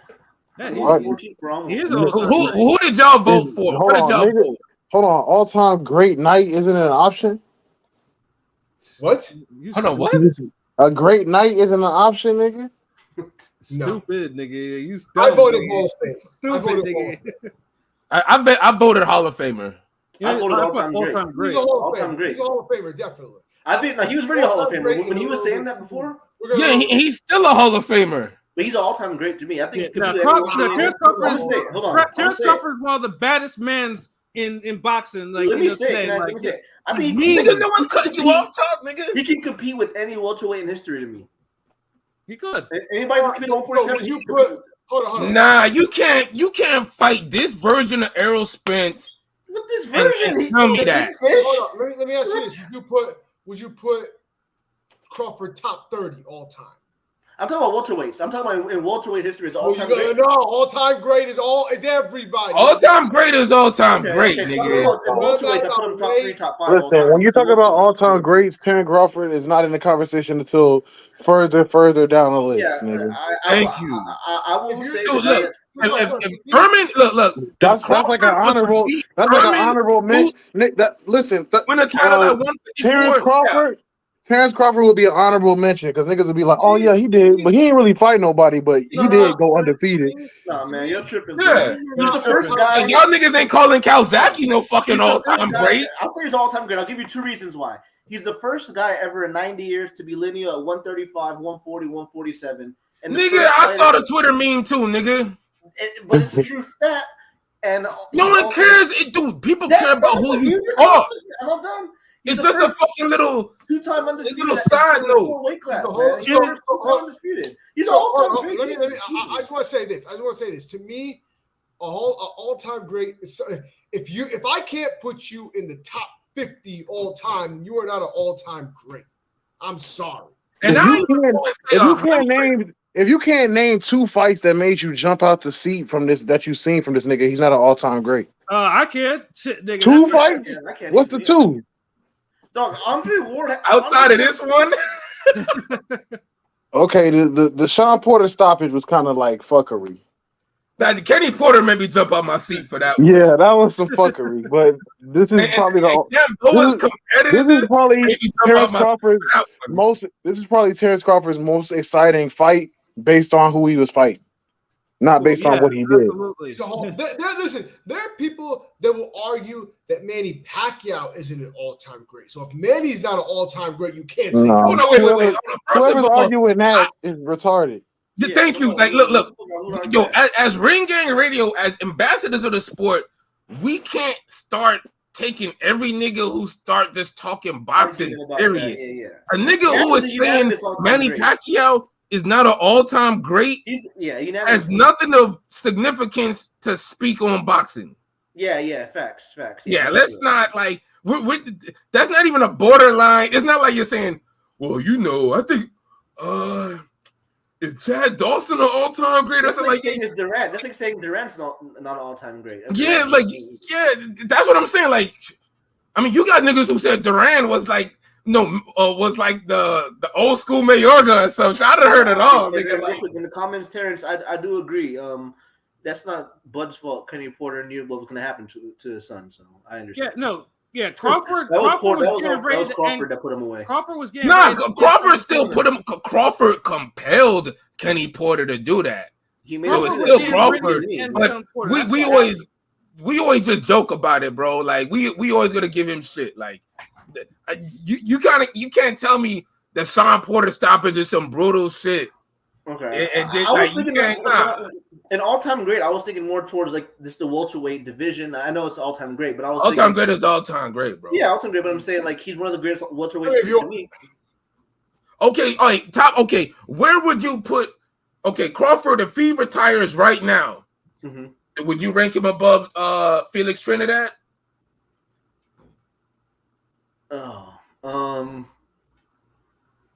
Shit, I love Tito, man. I might though. No. I mean, wait, hold on. Wait. Give me a couple more. Give me a couple more. Never fought Corte. That's the problem. Dude. Yeah, but he we fought can go for days. How many niggas Crawford ain't fight? But he fought Oscar, who beat Corte. It's a different Oscar. All right, okay, hold on. Okay, would you put Crawford above Hopkins? Hopkins is a 160. Okay, is a middleweight, but it don't matter, nigga. All-time great. I'm not gonna answer that question. No. Okay, would you put him above Tommy Hearns? Probably not. No. Would you put him above Oscar De La Hoya? No. I think you beat Oscar De La Hoya. But I love Oscar. We're not asking if you beat him. We're not asking if you beat him. Which I don't think he beats De La Hoya. That might be a split decision or a fuckery fight. I mean, I will say this though. Nigga, I don't know, dude. Does Crawford beat Mosley at 147? Like shit. Yeah. I think he beat Mosley. He beat Mosley. I don't know about that. Yeah, I feel like out of all those guys, Cotto would be one of the more tougher fights for Bud at 147. Motherfucker, I throw this goddamn something at you, nigga. You said Cotto? Stylistic against Crawford? Crawford. Nigga.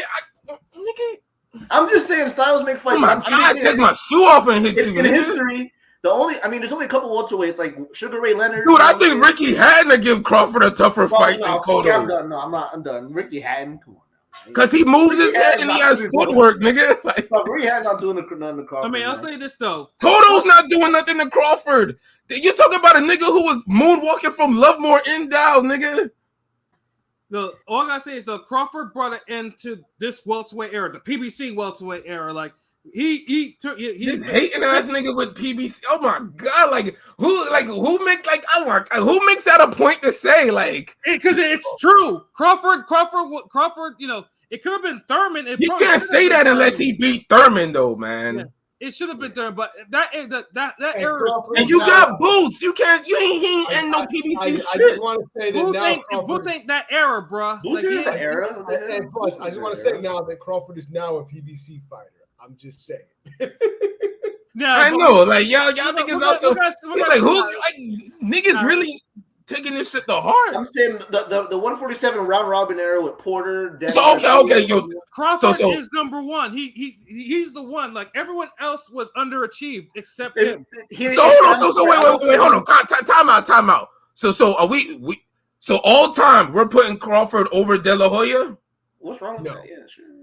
I'm not talking about De La Hoya. I'm talking about No. Look at the comments, nigga. Look at comments. Oh, you would put Crawford over De La Hoya if Crawford retires right now. I agree with Texaco. There's been some all-time greats that have struggled. Crawford is all-time great easily. It's not even a question. Oh my God, dude! Look, let's do this. If Crawford is an all-time great, there's a lot of Hall of very good niggas that are going to be automatically Hall of Famers now. I'm saying there's three welterweights. I feel like there's. It's just like how when niggas be like, if y'all make minimum wage, $20, then everything going to go up. No, that means the niggas who should that means the niggas who's already making 25 should be making 30, and you're getting underpaid. At 147, in terms of accomplishments and accolades, only Leonard. Dude, King P said all-time great. Leonard, Hearns, and Floyd, and Crawford's right behind him. I feel like he just made history. No, dude. Right now, I'm just saying. You literally said you said Leonard. Wait. He can compete with them. I'm just saying he can compete. Sugar Ray Leonard. I'm saying he can compete with them. Hearns. He can compete. Okay, skip a spot. Right. Floyd Mayweather. And then Crawford right here. I'm saying he can compete with them. I mean, he's the greatest of this era. He's a great. So what the fuck is De La Hoya? Like De La Hoya's like down the street right now. He's the greatest welterweight in this era. I mean, what are you talking about? Like, why can't we compare him?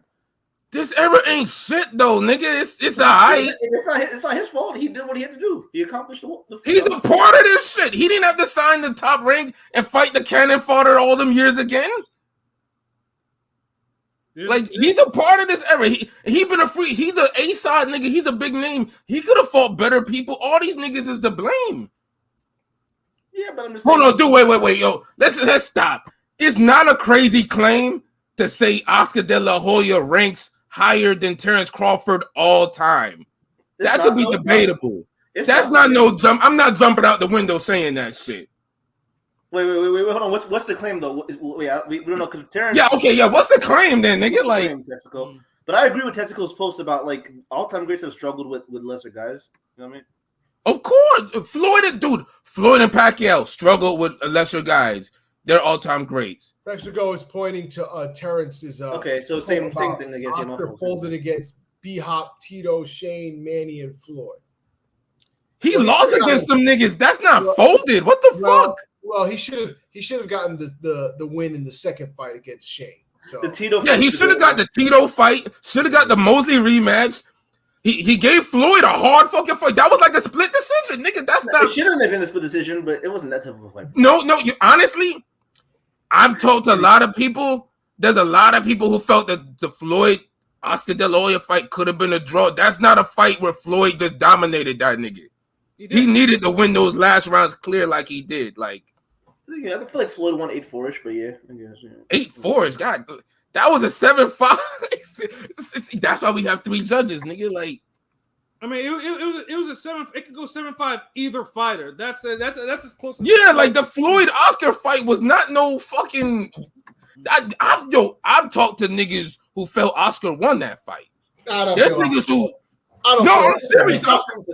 I don't think. Look, I'm not saying I thought he won. Floyd won, but there's some niggas who literally was like, God damn, Floyd. Like Oscar took like the first 6-7 rounds. Yeah, no, that's crazy talk. That's not it, dude. The ring generalship. Floyd did not do his best. Floyd backed up too much in that fight. I agree. That's what makes the fight so hard to score for certain people. AOP. What was the other poll? Oh, of course. Who has the better case for being #1 pound for pound, Crawford or Inoue?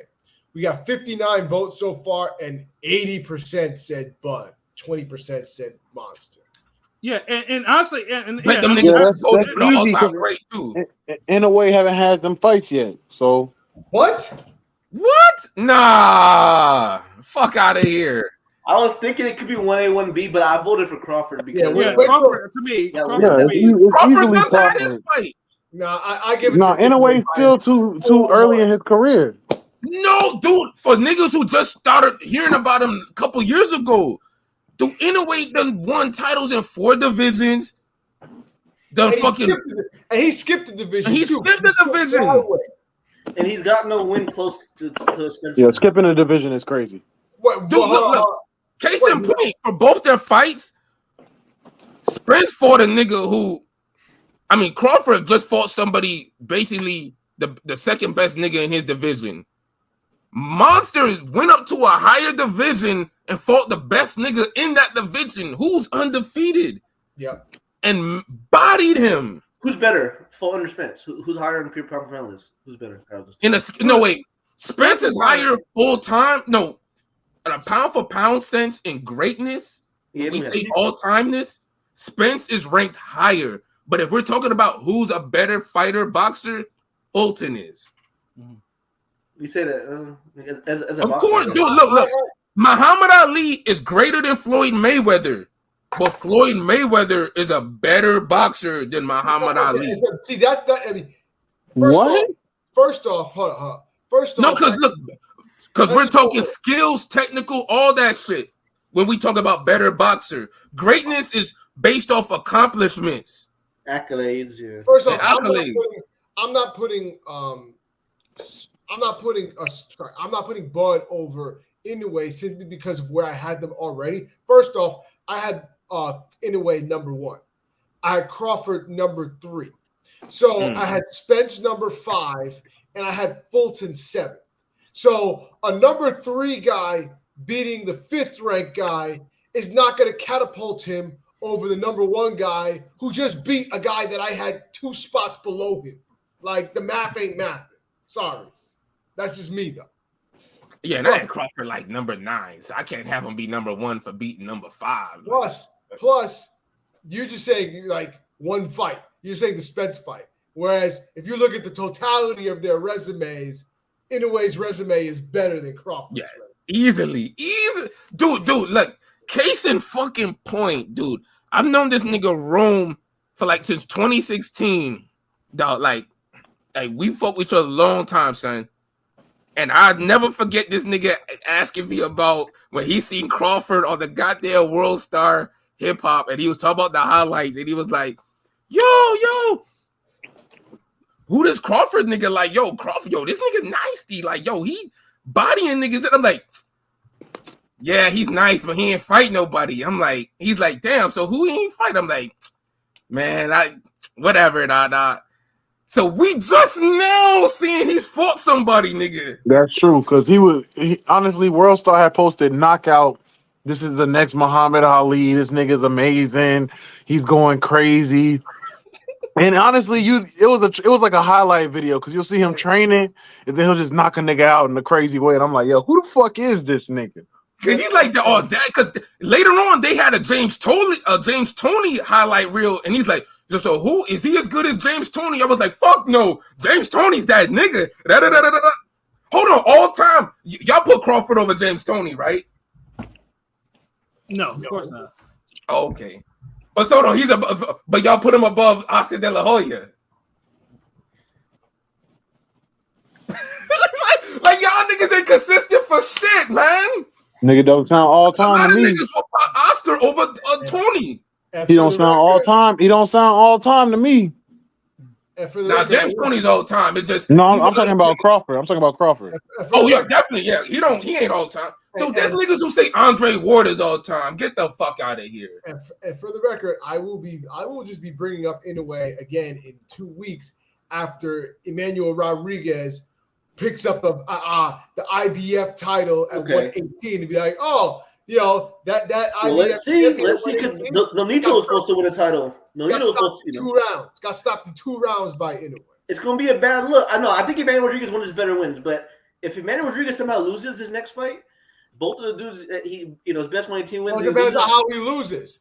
Yeah, I'm just saying, let it play both ways, because we don't get benefit of doubt for Crawford beating all these guys. Oh, what he did after? Look at Ndongo. Because all the niggas was trash. That's why. Nigga, what the fuck is Ndongo done? Like, goddamn, nigga. What I'm saying is dude, that nigga name is banned from bodegas and corner stores forever, nigga. Ndongo got knocked out by Regis Gregorius. Yeah, in a title fight. Just like he lost. He was never good in the first. He wasn't even competitive. If somehow loses next week or 2 weeks from now, just remember it. Why are you? At least Emmanuel Rodriguez still has quality wins. Why are we propping up Ndongo? That's a horrible. We're not propping up Ndongo. That's the thing, like, nigga. I voted for Bud because it was a dominant performance against. I think Spence is a better fighter than Fawns. Spence is a top 5 pound fighter. Spence is great, dude. Okay, let me ask you this. Let me ask you this. You say Spence a better fighter than Fulton? I'm talking about as a pound fighter. No, nigga, no. You say better, motherfucker. You say, but we gonna stand on better, nigga. Yeah. We gonna put it in perspective. Okay. All right. Say you got a kid, little nephew, little son, whatever. I love you. And you can spend 1 week. You can have 1 week of them training with either fighter to learn how to box. Who would you rather have them go study with? And you send them all expenses paid, everything. Yeah. Spence camp or Fulton's camp? You got Derek James, Jamel Charlo, and everybody in that camp. So yeah, I'll take a Spence camp. Oh, so you want that nigga to chase clout and have no defense then? All right. You're gonna be with who's falling and have training alongside him. You know what I'm saying? Who does his trainer have? No, when your kid leaves, they have the same. Nigga, when your kid leaves, they have the same style as Spence. It's the exact same. There's nothing you can do about it. Thank the you. question. How the fuck Rome get this shit? Damn, man. Ain't no follow-up questions. I answered the question. Nah, nigga, that's the purpose, nigga. Shit, dude. Yeah, so remember, you leave that camp with all your kid is gonna leave that camp with all them flaws. I don't want my jit, nigga. I don't teach nobody how to box and don't have they move their fucking head. That's how Rome got that shit easily. Rome is like, oh shit, hold on. I don't want my jit not be able to fucking move his head and just have a hard jab. How does Rome get that but can't understand blunt force trauma from a car accident, nigga? Like, jeez. Because nigga, the nigga was in a sports car. It had airbags, nigga. Stupid. There were airbags in the fucking like the tree or wherever the fuck he ended up at. Like the fuck? Y'all niggas is right. Y'all got me talking shit. Oh my god. Yo, honestly, it's funny because like earlier this year, The Simpsons had an episode. I think it got nominated for an Emmy where Homer got into a car accident and he's flying through the windshield and it's going in slow motion. And so he's having all these flashbacks and all this shit. It is like, I ain't gonna lie. When I was watching the episode, I immediately thought of Spence. Like, God damn, I know these niggas. That's fucked up. All these fights going out the window. Like, the shards of glass had like Lisa face on it, the other people face it. He's like, God damn, and so it'll turn into it was some real creative ass shit. So I'm just saying, but oh, that's funny as fuck. I know, man. I'm sorry, man. Like y'all niggas got me riled up. Who'd you pick in this one? What's happening? Your all-time great. No, you picked Crawford. Yeah, no, because I picked Crawford because I think a double undisputed is good enough to put. Yeah, that's my reason. That's my reason. You said a double undisputed. You do realize by the end of the year, Inoue will also be a double. But he's not yet, though. But he's not yet. That's the thing. This thing is not yet. I mean, you gotta see. He might lose. I couldn't hear you. A nigga can figure him out. He might lose. Hold up. Let him talk. Now, however, though, I also think if Mel beats Canelo, Mel goes to number one in my eyes. No, but I'm just talking about what you said because it would be over Monster too if Mel beats Canelo. Yeah, honestly, I can't lie. If Mel was to beat Canelo, which I think he will, we're not, and it'll be an ass whooping, he kind of goes to number one. But we're not putting Charlo into this because that's a whole different equation. I'm just talking about my bad. Just talking about Crawford and Inoue. He's like, I'm gonna put Crawford over because he's double undisputed. Well, by the end of the year, Inoue will be double undisputed, and they'll be right back to where we started. They're both double undisputed. But it has to happen. No, then what, nigga? It hasn't happened yet. It hasn't happened yet. You're doing it. Yeah, I'm doing it like now. Like I'm just saying, by the end of the year, we all know he's gonna beat Normaldo Tapales. Like, this nigga said fucking Rolly and Teofimo will get a belt. I'ma listen. I think I mean they're both great. I think like if Jamel were to win, I think you'd have to slide Usyk to 4, and that would be your top 3. But I mean, right now the top 3 would, as long as like my man Testicle said, as long as you have Inoue and Crawford 1 and 2, and everybody. I mean, Usyk probably 3. Everybody else is is So anyone you try to, I mean, because there are other platforms, because some of these other platforms are like crying and like, oh well, they're not number 1 and 2. Oh, they're trying to find somebody to to put on it because now Usyk ain't been like Usyk been having the 1 fights a year. I can't have him number 1 like that. Yeah, no, Usyk needs Fury in order for him to go to number 1. He needs if he KO'd Dubois or like a Joe, like if Usyk was more active, he'd be number 1 easily because like the heavyweights got the names. Like if Usyk could run through Ruiz, Joyce, Dubois, all these niggas and be number 1, and I wouldn't even complain or nothing. But as it is, Usyk needs Fury to be, and I don't think he's not gonna go to number 1. And I think he ain't gonna get the Fury fight, bro. Like that shit ain't happening. Any like Fury victory lapping and giving niggas paydays that are deservable, but right, yeah. There's a lot. I mean, yeah, and I feel that's why I feel bad because Usyk is a great fighter, but then. What he needs to be the man in boxing, he can't get because he's had a slow year. Yeah, he hasn't fought this year. I think he's fighting Dubois next month. Yeah, he's fighting Dubois this month. It's August now, so he's fighting him this month. You know what? I just remembered a good fight coming up is Navarrete Oscar. Like I see the we're gonna preview that next week. dude. Because in my head, I'm like, damn, like why it seem like niggas is acting like, and you know what? It's you fucking Spence stands who are just overly sad because y'all making it seem like boxing is dead outside of Hell yeah, Canelo, Charlo, and then I'm like, okay, hold on. Lee Wood Warrington, that's a good fucking fight. That you gonna see a brutal knockout, something gonna happen brutal. Then I see what the fuck? Hold on, Valdez Navarrete, nigga, that's a good fight. Then motherfucking what's some other shit you just said? And then Peter B. Smith got canceled, but still, like, he got pushed back. Look, you're talking about there's Dubois and Usyk is this month. Oh, Dubois and Usyk, that's the shit, yeah. And that's still a good fucking fight. So that's like 3 good fights for August. Where I'm like, damn, nigga, like this legit got to be the best summer of boxing ever. Well, I mean, in a while, because June, July, August. Dude, we've never had it where all 3 months are like stacked. Yeah. Like July might be stacked, or June and July, or June and August, or August, July, but never where it's like 1, 2, 3. That's crazy. Yeah, so it's definitely been a good summer, and like I said, this week too, like we had the separation. Fuck like, out of here, Beth. He losing, nigga. You wildin'? You think Valdez beating Nav, nigga? Yeah, I'm sorry, man. I just like I say, like I said, it was like Crawford and Spence. Like I said, I mean, like Crawford gets all the props in the world for he is the number 1 fighter in the world for the most part. Like he is that dude. Like you can't really deny him now. Like he's he's that guy. And then obviously Monster is no longer he's not overrated or whatever the fuck you motherfuckers been talking about. Monster's still overrated to somebody out there. Yeah, of course he is. He's overrated to the niggas who want him to fight Tank or the winner of Charlo, Canelo, or whoever the fuck you can think of. Right, but also too, just to segue, I mean, in between those 2 fights in the cards, I mean, there was actually a smaller card from Top Rank on Friday, the Friday of, with Superbad. And the funny thing is too, most people like I said, they forgot. I mean, I watched it and I forgot Superbad fought. You know what I'm saying? So that's cool. So that's fucking crazy. So Superbad fight did come on late though. Like I don't mind, but damn, it did. And the funny things too is like the undercard itself, like it was going like the shit was like knockouts galore.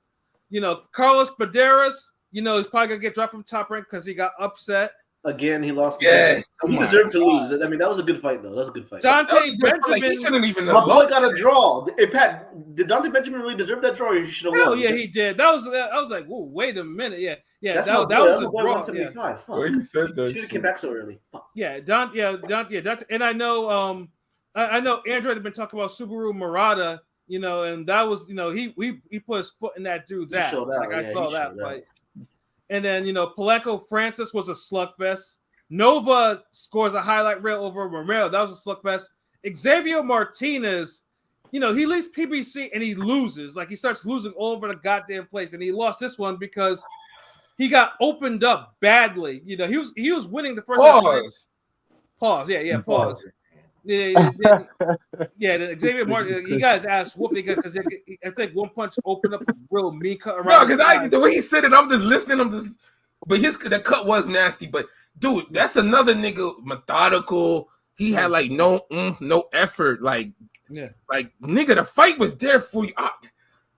He's that dude. Like if you're playing basketball with him and you're passing to where he needs to be, he's not gonna run to the pass and he's gonna fuck up fast breaks. That's how he boxed. Yeah. Like that should be a fucking annoying. I don't know. I want to play ball real bad, and so that's why it's kind of annoying me too. Because I could really vision him like you bounce past the ball to him, and this nigga just let that shit go, hit the fucking gate. Yeah, because he had that fight. He had that fight in the bag, but like I say, he had no fire, and he got got that cut. Yeah, and they stopped that shit. So and it's bad because Xavier because he came from PBC to get these opportunities, but he's been losing left and right. Dude, if he would have been fighting like he had like a fire lit up under his ass, I don't think there would have been a rush to stop it. Yeah, exactly. But these niggas stopped it on some like, yeah, get this shit over with. Super bad. Like, get this shit over with, nigga. Yeah. Like, Right. We here to see super bad. You're looking super bad. Yeah, and then Superbad though, Superbad wasn't in a tough fight. Like this wasn't. Was he? Oh my god. Yeah. Was it Udica or whatever he probably pronounced it though? She was like really letting them right hands fly. Like Superbad was getting tagged. Like she was low key, honestly. Low key, the fight was like a poor man's Bud Spence, like with Bud countering, but with Udica countering, like being Bud, and Estrada being Spence doing the pressuring. Yeah. But the punching was more versatile. Like you see how she was coming under the top, throwing body shots, throwing left hooks and shit like that. Yeah. Left hooks, but she was moving her head. She was.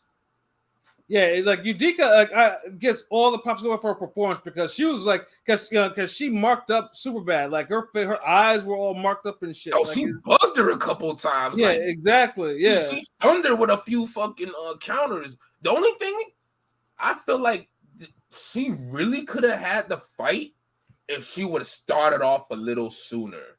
Like, right. She needed to win those earlier rounds. Mm-hmm. She kind of fought behind Estrada too much, and before she really got going, and by the time she picked it up, it was too late. Yes, because then Superbad is going now. She's really going because Superbad was just outworking her a little bit and just winning the ring generalship battle early.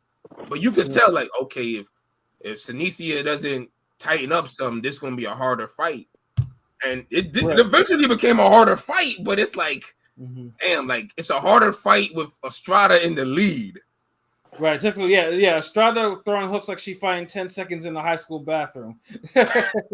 yo, facts, my nigga. Salute the Texaco. That's real shit. Like, yo, I love how Superbad fight. Like, yo, one thing I noticed that niggas was saying that nobody has done.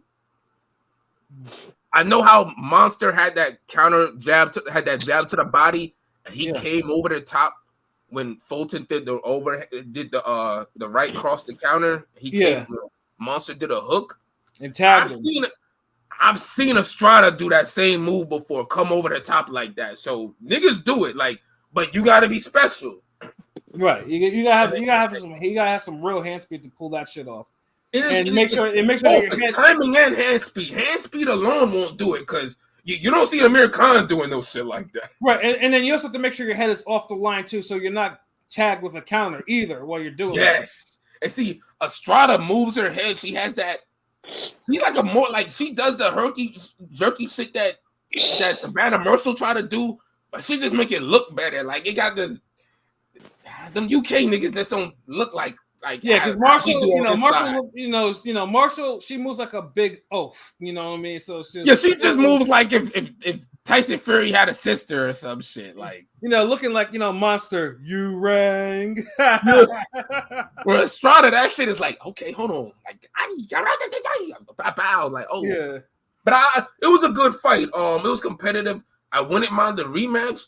But I like this fight they trying to set up right now because they had Shorty all dressed up, looking sexy. She was looking edible, my nigga. I was I was like, yo, these niggas set up. Also was looking good. Yeah. Of course, probably seen that part. I was gonna say who do you think is cuter between them, but that's not really podcast friendly. No, nigga, it's podcast material. Go ahead. No, I'm saying that was looking good. Those legs did look good. Yo, those legs was on point, nigga. I can't lie. Yeah, it was. I was like, God damn, yo, I was like, she fine as hell, like shit. Yeah, nigga, what? Yo, y'all gotta make that fucking fight, nigga. Like, yo, make that. I mean, because she signed the Golden Boy because they signed her after the whole shit with Superbad leaving. So yeah. I mean, I like how Superbad be talking her fucking shit because she was like, "Yo, I'm gonna beat Golden Boy, beat your ass, and I'm gonna beat all these niggas." Like, yo, like, Yeah, but yeah, that was a really slept on card, but it was a really good fucking card. Like from bottom to top, like it was really. It was a great appetizer, or you could look at it as a great appetizer for Crawford and Spence, which it was. Or a fire interlude between Inouye, Fulton, and Crawford, Spence. Which Like, also was. yeah, like it was like that. It's the interlude on that album that you don't ever skip because you fuck with it. It makes you laugh, or the beat, the instrumental's fire. You're like, we still gonna listen to this, nigga. So. Yeah, but yeah, let's go into our final topic because it's the only boxing for this particular weekend. And I know P doesn't, P's like, ugh. And truthfully, after this week, it's kind of like well, it's a letdown. Jake Paul's fighting. No, this is like boxing's all-star weekend. We got a skills challenge this week. We got a YouTube star versus a ex-UFC fighter. Mm-hmm. Yo, honestly, real shit. Like, that's what I fucks with this nigga. Like, honestly, that's a great way to look at it because he low-key right. Because this been such a great month for boxing, year of boxing. This fight, even though it doesn't have no buzz like that, it's not even a bad Jake Paul fighter card. It's like you almost going to also like let it live. Bro. Yeah, it's because real boxing took over. That's why this fight's not getting its attention. Because even the fact it's not getting so much attention that they actually like, you know what? We're gonna offer this pay-per-view on also ESPN Plus pay-per-view along with the Zone pay-per-view, and which is huge because that's never really happened before. Like, but hold on, Pat. But didn't we say this back in the I could say back in the day because every day moves so fast. But a few years ago, when the Logan Paul, Jake Paul, when all this shit was coming up happening, and I'm like, you used to be getting at me on some nigga. You see the casual shit of the sport. You are the casual nigga now. Like, I don't even know this nigga now. You disgust me. I'm like, dude, this is all these boxing niggas' fault. Like, the pros let this happen. Y'all stopped making the fights niggas wanted to see. Y'all started dicking around, and then KSI and KRS1, whoever the fuck, Logan Paul, Jake Paul, KRS1, fucking Renegade, Lorenzo Lama, whoever the fuck came in. I do like the kid Ashton Silva. He's a decent prospect, but we'll see. Yeah, dude, it's like everybody just stepped in and said, "Hey, fucking Blueface stepped." Like everybody stepped in and got this money off of boxing. And where all the mainstream niggas in boxing are just looking at each other like, I don't want to fight him. You don't want to fight me. You don't want to fight her. It just was some stupid shit. So somehow magically niggas started getting their shit together, and the bigger real boxing started getting, the smaller the bullshit boxing started getting, to the point it's a healthy B-side, a companion to real boxing, where it's like, we don't mind it that much because, Jake Paul, Nate Diaz, that's not a horrible fight. They both could do worse. You're showcasing other boxers on the card. Shadesha Green's going to get some fights. Going to get a fight. Serrano getting a rematch that was in a good competitive fight. Hardy's going to get a payday. Like, fuck it. Let these niggas live. You don't feel bad. Fuck it. I mean, before I go into Jake Paul and Nate Diaz, like you mentioned before, like Amanda Serrano, obviously. I mean, everyone forget she had a fight of the year earlier this year, and it was pretty against Cruz. Bloody as fuck. Yeah, it was bloody. Yeah, it was bloody as fuck. Wasn't Ring Gang in the building for that too?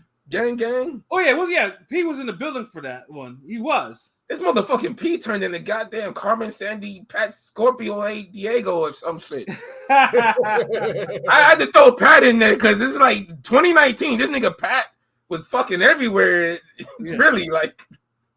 I was putting in work. Yeah, like every time I was like, this nigga, like, yes, I'm gonna be going to this card. All right. That was a wonderful year, though. Yeah, because after that, and then also we have Heather Hardy. Now Heather Hardy, I think because now the women's boxing has blown up so much, we have fighters like her that were from maybe the era before where they weren't getting paid as much. I mean, I already talked about Heather Hardy before because she talked about before like she didn't even make enough to even buy a bed and shit like that. I'm thinking to myself, I was like, that's crazy.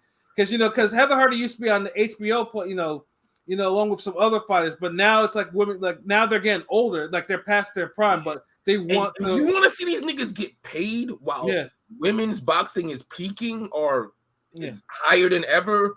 I don't want to say it's peaking because it's going to keep growing, but I want to see some of the older towards people that been in the game get some of these paydays before they completely out the game. So that's why I don't have no problem with Heather Hardy having this fight. Low key, there is a because we all know like Serrano is past their prime, and so is Heather Hardy. Like, and it might be a better fight this time. Yeah, and that's what I'm saying. Like, I'm looking at like this could be probably a more competitive because the first fight, Serrano pretty much she won that clear. I've seen it. She beat her ass, but it's like for every 6 punches Serrano would land, Heather Hardy would land 2.5. Yeah. Maybe a 3 on occasion. So she kept herself in the fight, but Serrano won clearly. Like, yeah, exactly. Like, this don't need a rematch. Like I said, it's one of those feel good. Hey man, yo, let them niggas get let them bros get their money. Let Shorty get her pay. Like, hold on, they put on for the sport. Let her get paid. Let her get some money. Yeah, because all involved. Fuck it. Yeah, I mean, unless probably if she actually wins, this is pretty much the retirement payday for Heather Hardy, and probably I'll be a fucking upset out this world if Hardy would win. Nigga, stop. Yeah, exactly. You know. Like, I don't even know if I could take that serious. Like, that'd be upset. I mean, I've seen Heather Hardy fight live before, like, and this is when she was in her prime. Like, you know. Yeah. I mean, she could go. She a scrapper, but damn, like, I don't want to say Serrano fell off that bad. Yeah, but you never know, nigga. Derevyanchenko turned the clock back this year, so fuck it. I ain't gonna say looking kind of old lately, though. I ain't gonna lie to herself. She slowed down a bit, but she still should win this easy. I mean, yeah. Oh, Serrano should absolutely, definitely. Now, like I said, like it might be a more entertaining, competitive fight because they both slipped even more. Mm-hmm. Because remember, when they first fought, they was both kind of tail end of their primes, right? So, but at least, I mean, but like I said, I mean, at least it's a good, like I said, it's a retirement payday. It's like, okay, yeah, this is thank you for all you've done in the sport, Heather, and king size waterbed, nigga. Exactly, and then of course, we mentioned Shadesha Green. She's gonna be on there. Who's probably who's probably the next biggest threat to Clarissa, to Clarissa and Franchon and Savannah. So Savannah gonna drop that belt if she got it. She trying to get the rematch with Carissa, so she don't want to fight Shadesha. I mean, she gonna drop that. I think belt. if she's pushed for, but I think Clarissa Shields is the one who could make or break that fight, though. If Shields is like, nah, like, because remember she's gonna put her through it. She's gonna make her come to Detroit, all that shit, right? So I think Shields make or breaks that fight. If Shields really puts her foot down and like, look, bitch, bring your ass over here and get this work.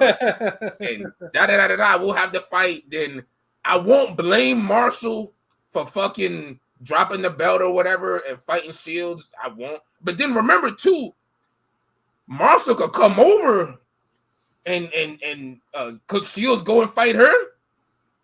Mm. What you mean? So again. No, I'm saying like because doesn't Marshall have this super middleweight belt? Yeah, she's undisputed now. Yeah.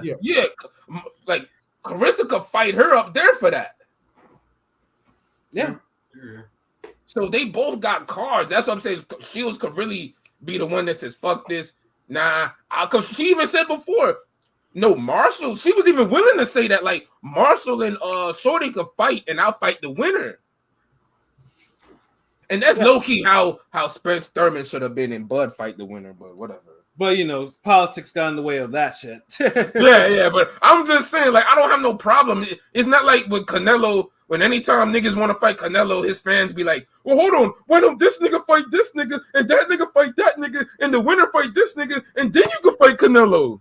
So, Canelo stands, they always do that stupid shit. They're the only niggas who do that shit. Yeah, huh? But yeah, my bad, yo. Oh yeah, like I said, I mean that should be at least be that should be a interesting fight. Just obviously Shadesha Green, just to build her momentum up because because women punchers are kind of rare in pro boxing. So the fact that the one that hits like a ton, like say obviously she got hands, yeah, and she can box, yeah. A good fucking platform. And then as Pilot mentioned, Ashton Sylvie, he's on there. Facing, someone who's been around for a hot minute in fucking William Silva, who's fought Selden and Teofimo Lopez and Verdejo.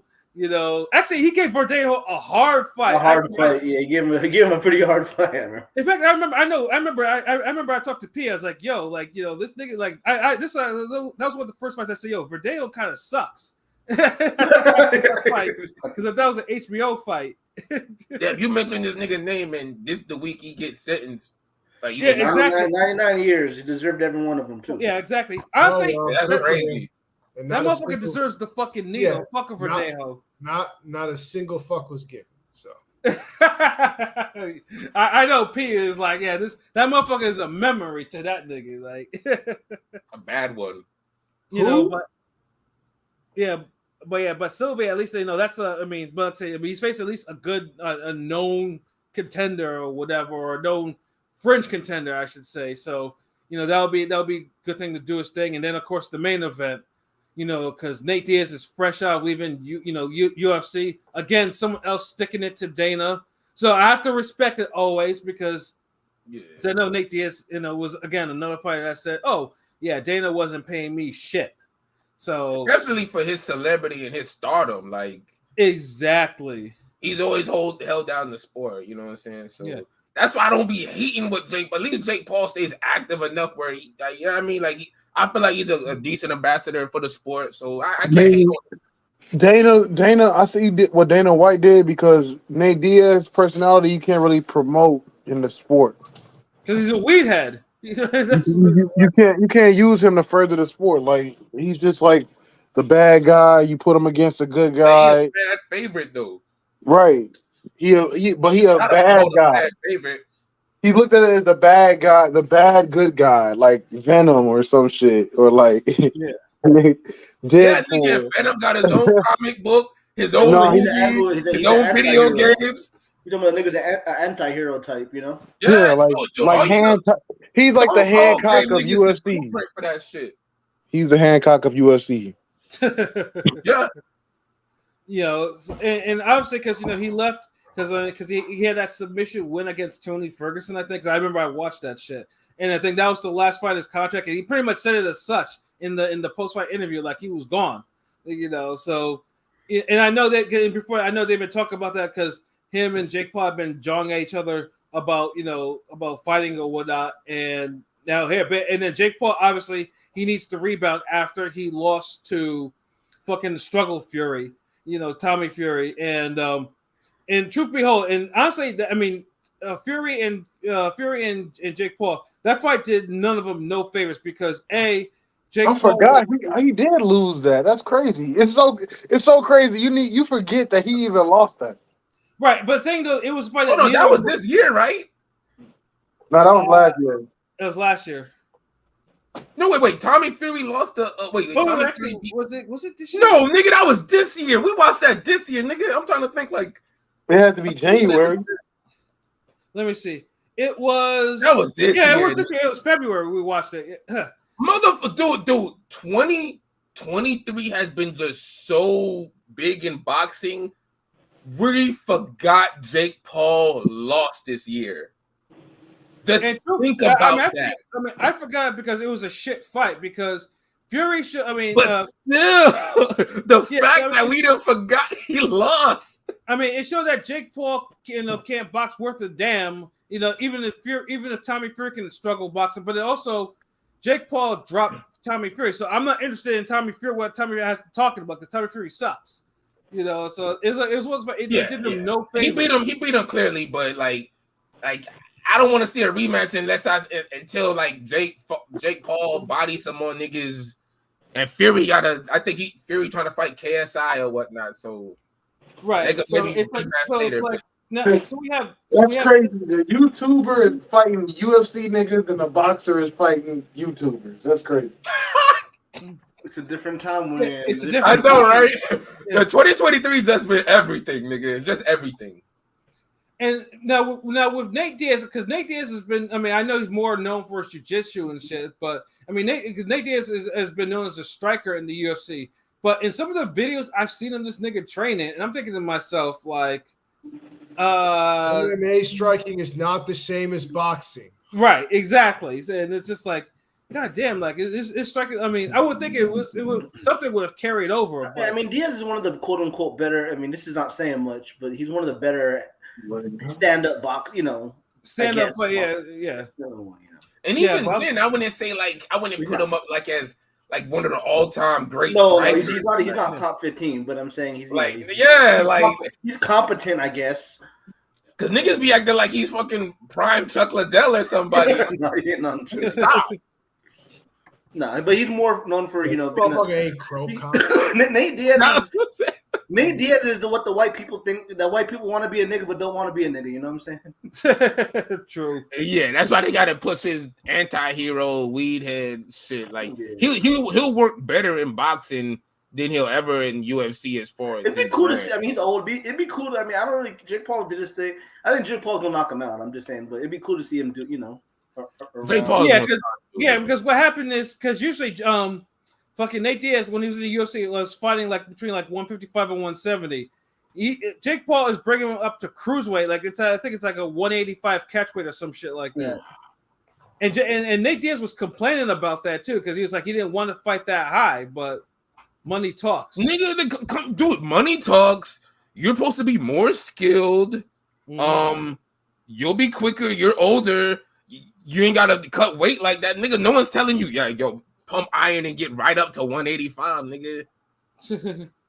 Like, dude, see, and this is the thing. Like, if Jake Paul don't have hands like that, if a nigga don't have hands like that, are you supposed to have more hands? You ain't gonna trip off of that. Yeah, and then Bafanios, he just mentioned, Jake is working with Shane Mosley, so whenever Jake works with Shane Mosley, he looks his fucking best. I don't know why Shane was not in some of those other camps. I remember his first fight. I seen Shane Mosley, Jake Paul, all them niggas jumped out the van down in Miami. Mm-hmm. Fucking Jake Paul kept dropping the first dude he fought. They dropped him like 2 or 3 times. Looked good. The regular shit, basic shit. Right. And then it's like you didn't see that type of the fundamentals like that and just the aggressiveness. Like you didn't see that in the Woodley fights, in the Fury fight. Maybe that's the reason why he brought Shane Mosley back. Yeah, he brought him back because it's like, I need to get this offense flowing again. Get a fucking real Hall of Famer level boxer like to be back in your corner, your camp.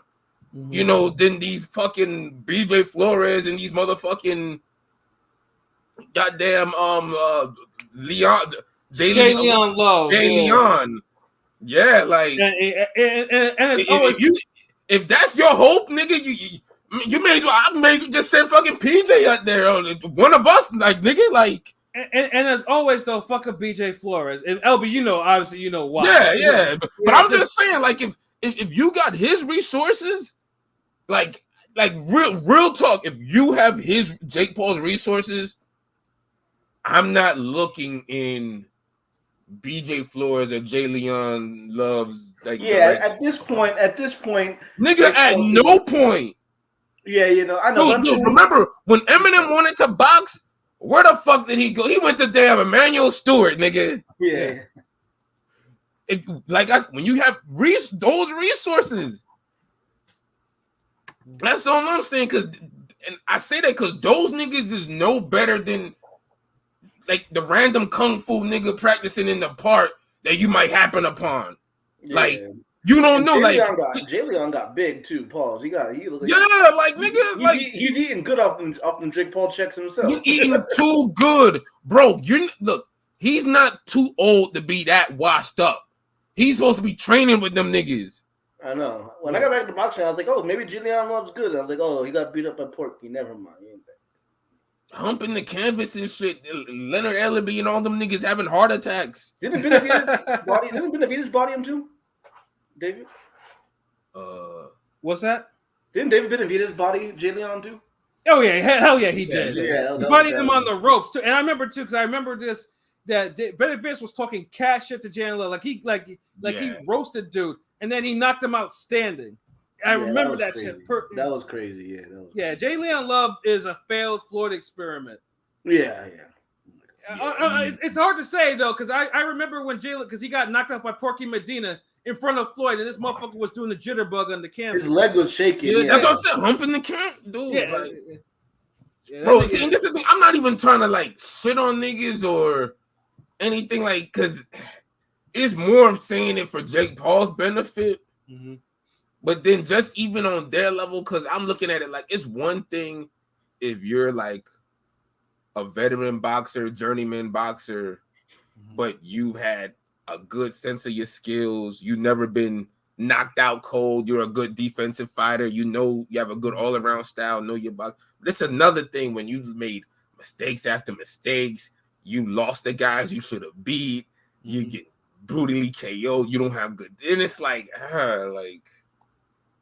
because I'm like, damn, Jake Paul, you ain't like YouTube these niggas. Like, that's all I'm saying, like, bro. Because remember, you're rich. Remember, we're not like this. Ain't no mythical scenario. Mm-hmm. So that's all I'm saying. So yeah, if he got Shane Mosley in his camp, then yeah, Jake Paul's probably gonna body dude in 3 rounds. So yeah. So that's your prediction. 3 rounds. How many rounds is it? 8? It's 10. 10? Oh, 10 rounds. Oh, okay. Yeah. It's still 3 rounds. Jake Paul in 4. Yeah, I can see that too. That would have been my next prediction. When he said 10 rounds, I wanted to say, okay, 4. But I was like, yeah. These are not pro box. I mean, I'm thinking 4 too, Pilot. Rome, what about you? Rome. This nigga was just talking just a minute ago. Oh shit, my bad. What happened? My bad. Prediction for Jake Paul. What round you think Jake Paul knocking dude out? Oh no, it's going a distance. You think they're gonna go? You think they're gonna go 10? Yeah, Jake Paul's not knocking Diaz out. I don't know. I've been picking the UFC fighters against Jake Paul, and I've been wrong. But I don't know. I just got a good feeling about Nate Diaz. Not just gonna let this nigga punk him like in the ring, yo. Like I don't know. That's the reason I think he gets knocked out, because he's gonna go head up and just get countered or just be open for a shot and not recover. And he's also not like Silva. He's also not that much of a brawler. No, he's gonna lose. He might lose bad. Who, yeah, okay. I switch it. It's a Nate Diaz KO, probably 5th round. Hold on, Nate Diaz KO? No, he gets knocked out. Okay. I'm about to say, I was like, fuck. If he was kicking and shit, yeah, it'll be a Nate Diaz KO. So yeah, if he could jump off the turnbuckle, if he could grab a chair, if he could do a spinning back fist, he'll be straight. But nah, not in no boxing match. Like Jake Paul is doing the right thing. He lost to a boxer. Now he's going back to what he does best, beating a nigga that's not a boxer. Now that nigga lost to a reality. But at least got competent hands. No, Tommy Fury. Believe it or not, Tommy Fury is a boxer. If your brother is a fucking heavyweight champion of the world, nigga, you're a boxer. Remember, that was the best Tommy Fury look ever. Yeah, Tommy Fury is mid. Like his brother and his cousin are professional fighters. He's just a fucking Instagram model that's on reality shows. That's what he is. He inherited. Remember, he trains like his father and his brother beat his ass in training so bad. But what's his pro rank? What's his pro rank? Nigga, he's somewhere in the 60s or 100s or some shit. Nigga. Yeah, he don't have the top 15 ranking. He stinks. Yeah, he's like that. In the big scheme, he's nobody, dog. Like, yeah, he just has like, look, real talk. Look, the heavyweight niggas we interview are ranked higher, way above. They're world class compared to him. Yeah, and not even compared to him, they are world class. But I'm just saying, like. Yeah. Like there would be somewhere in the top 50 where Tommy Fury's nowhere near to be found. He's number 89. He's number 89 on the list.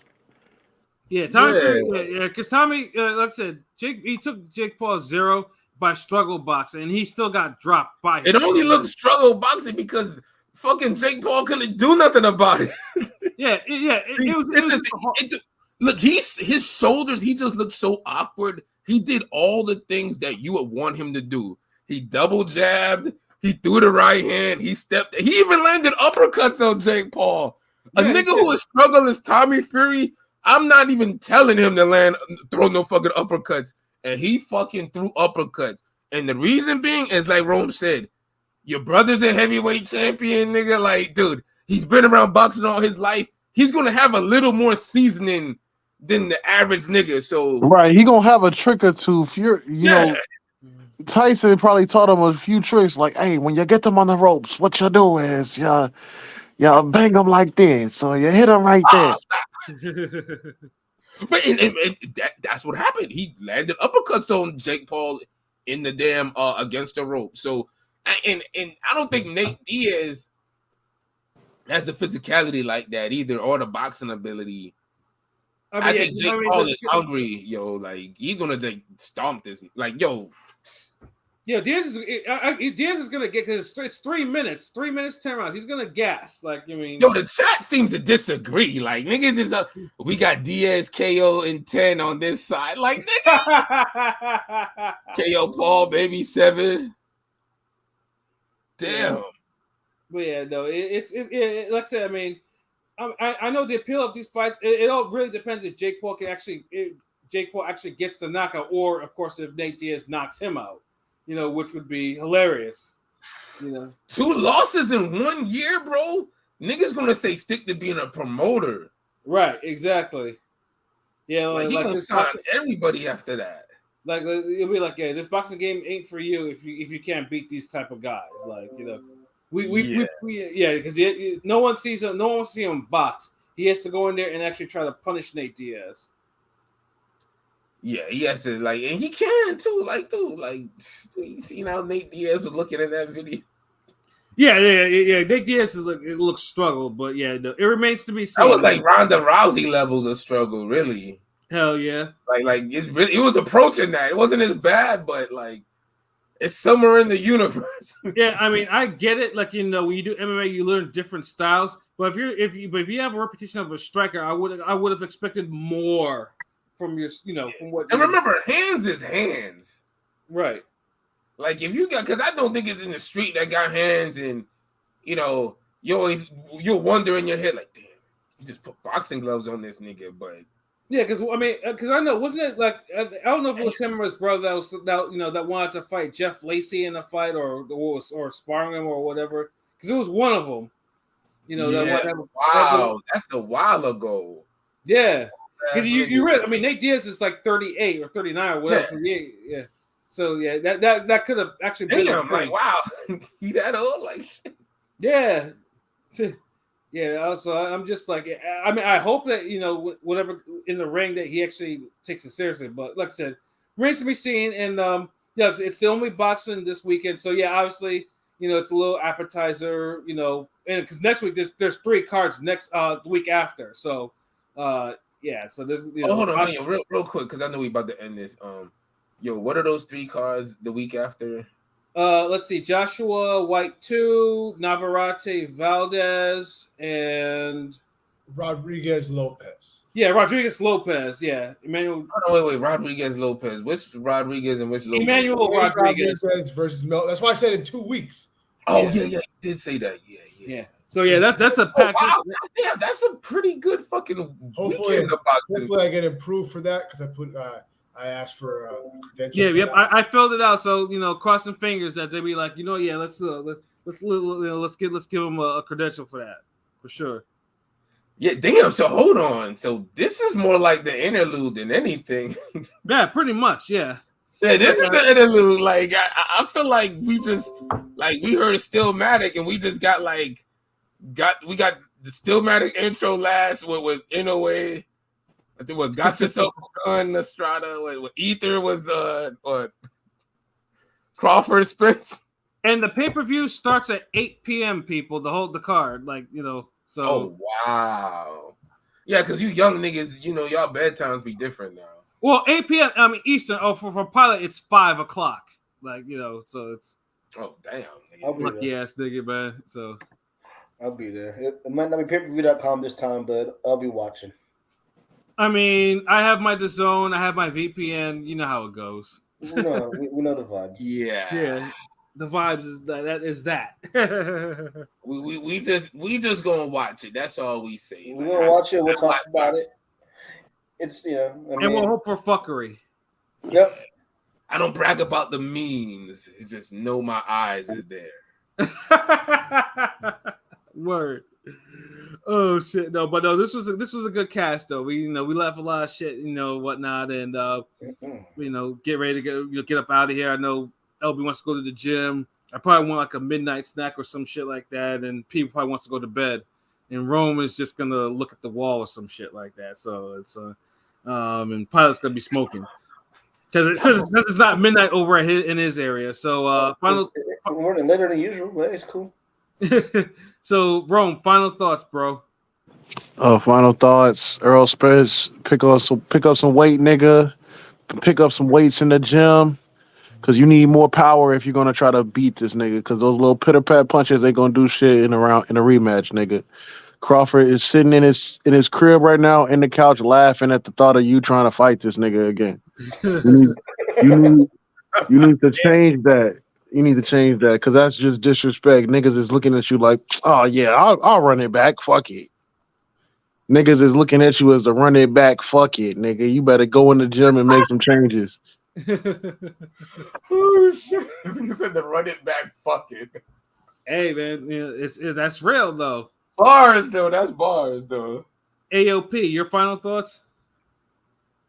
Good weekend of boxing. Craziness, but you know what I'm saying? It was a good weekend though. So levels were shown. Ring Gang Radio, we always show our level. So yes, sir. But you know what it is. You know where to find us at ringgangradio.com, YouTube, Instagram, Twitter, TikTok, Facebook. You know the vibes. That's all I got to say.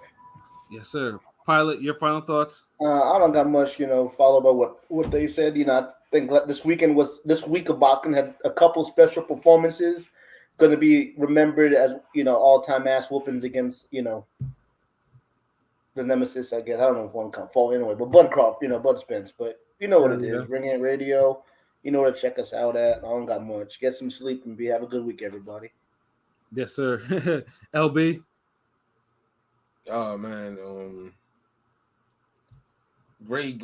This has been phenomenal week of boxing previously. Just glad to be here and soak it all in. We're gonna get the little interlude track this weekend going.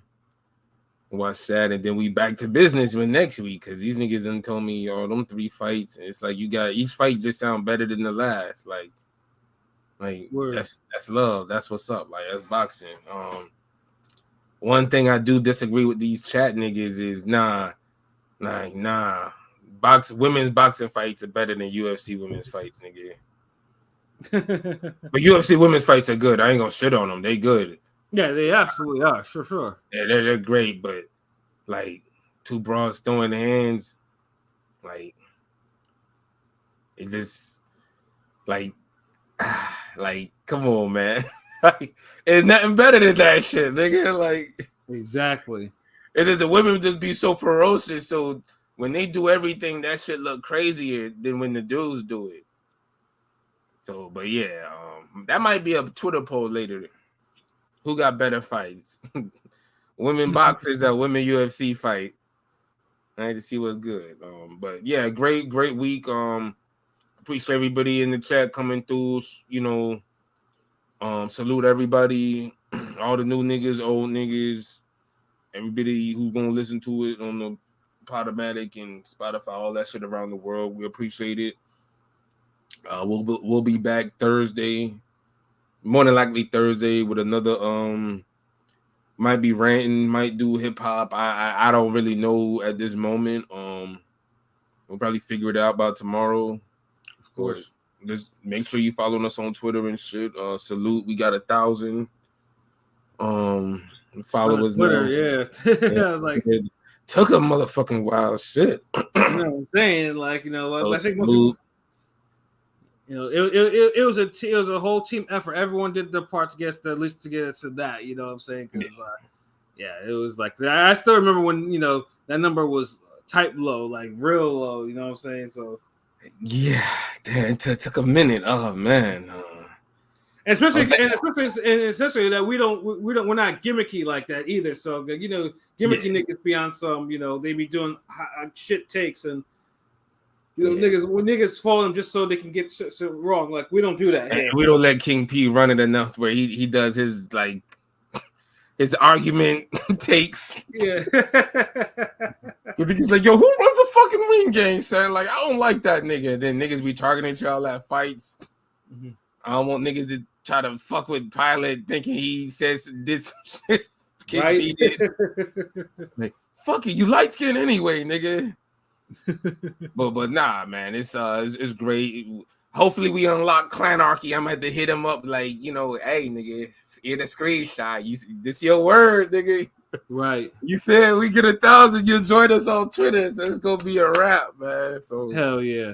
So we gonna have to do some more crazy shit. Remember, follow us on TikTok, more training videos, more highlights, more fucking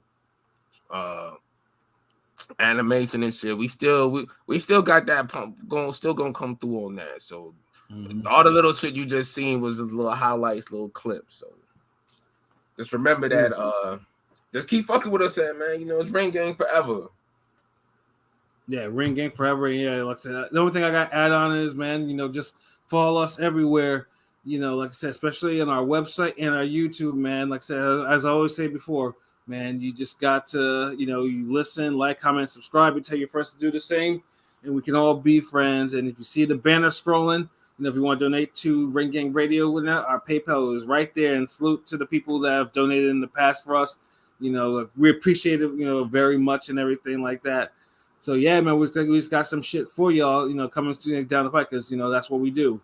So yeah, for myself, Pat Scorpio, the New England representative, for LB Shuttleworth, the God, the Go artist, for King P Bodega P, for Conscious Pilot, for Rome Top 5. This has been another wonderful episode of Real Talk, where as always, the shit's real. We talk about it. So until Thursday, peace.